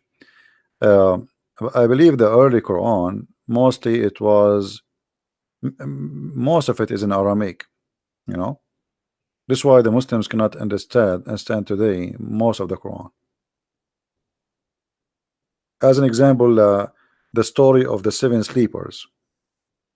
The Muslims, they are so confused about it because this is an Aramaic story. So the word Kali, home, they understood it as kalbahum, and there's a huge difference between kaliahum and kalbahum. Kalbahum is their dog, kaliahum is their provider. So the Muslims, they took the story from the Aramaic. Muhammad, he took it from the Aramaic, which is a fiction story about an angel opening his arms. Have you ever heard of a dog having arms? This is what the Quran is saying. Fatihun zara'ihi. This is an angel. The story says there's an angel who stood in the door of the cave to protect them. A dog cannot protect people from an army. Have you ever heard of a dog can fight an army? This only can happen in a cartoon. So the original story says that there is an angel opening his arm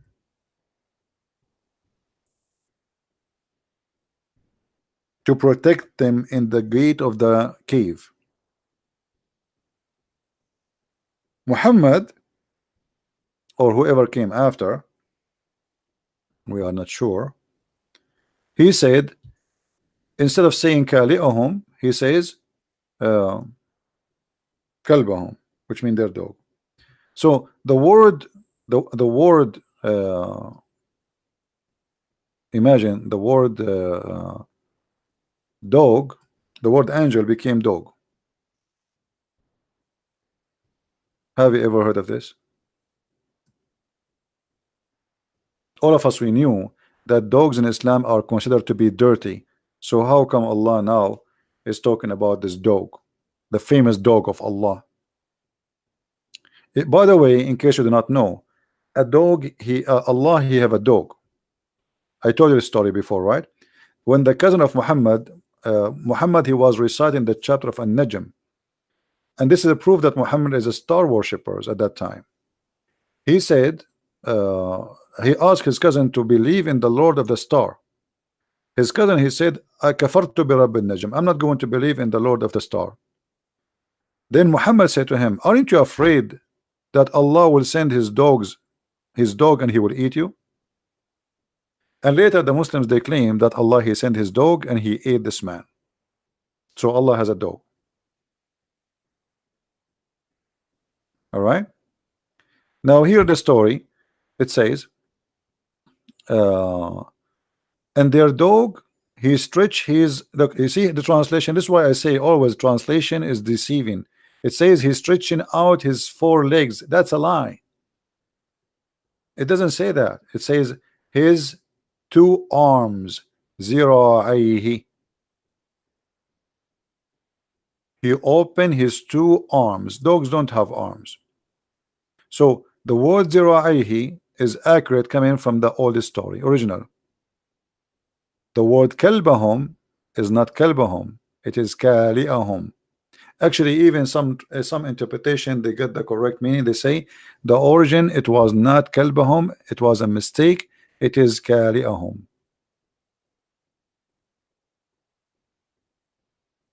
All right. Anyway, guys, it's time for me to go. It's already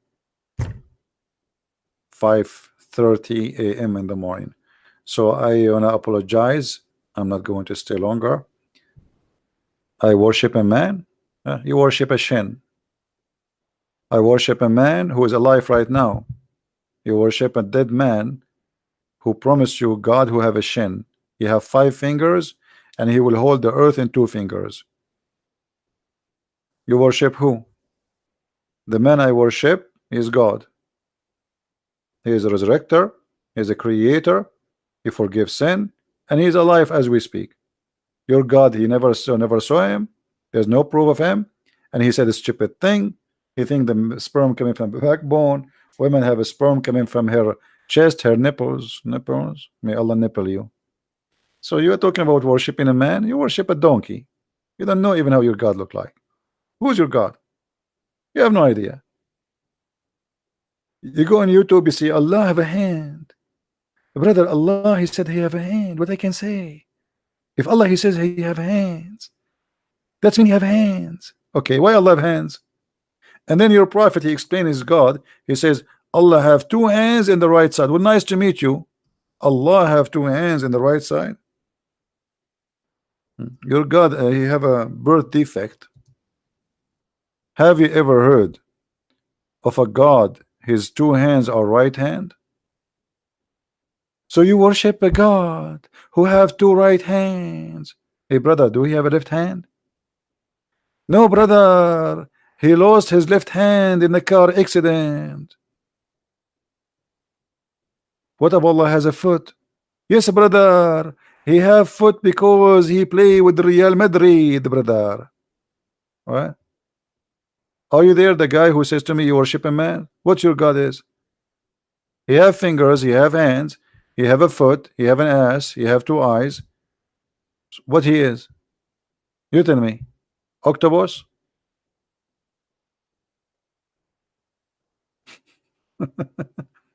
So you complain about Jesus have a you know what? Who's your God, brother? Man, the sun is coming already. How I can sleep now? I can't sleep. Anyway, guys, I want to say thank you. Maybe I have to redo this video. Maybe I should take it down, but I will leave it for you so you can download it for a little bit, and we will redo again the same topic. All right. I want to say thank you for everybody for your support, and truly, my eyes are not seeing the screen no more. I start seeing a fog in front of my eyes. Where are you guys? Where are you? I don't see you. Oh, this is not. Oh, this is Jibril. I just touched Jibril in front of me. Yeah, my eyes. You can tell they are getting tired, and it's time to go. Before I was saying it's time to go 15 minutes ago. I hate you all. Anyway, thank you guys. And our God is awesome God. And Islam is the most silly, stupid cult. Keep listening, keep learning, read my books. And we have thousands of videos. All of them, they are for free. They are made for you. Even if you are a poor, you do not need to buy my books to learn about Islam. I'm here for you, my friend.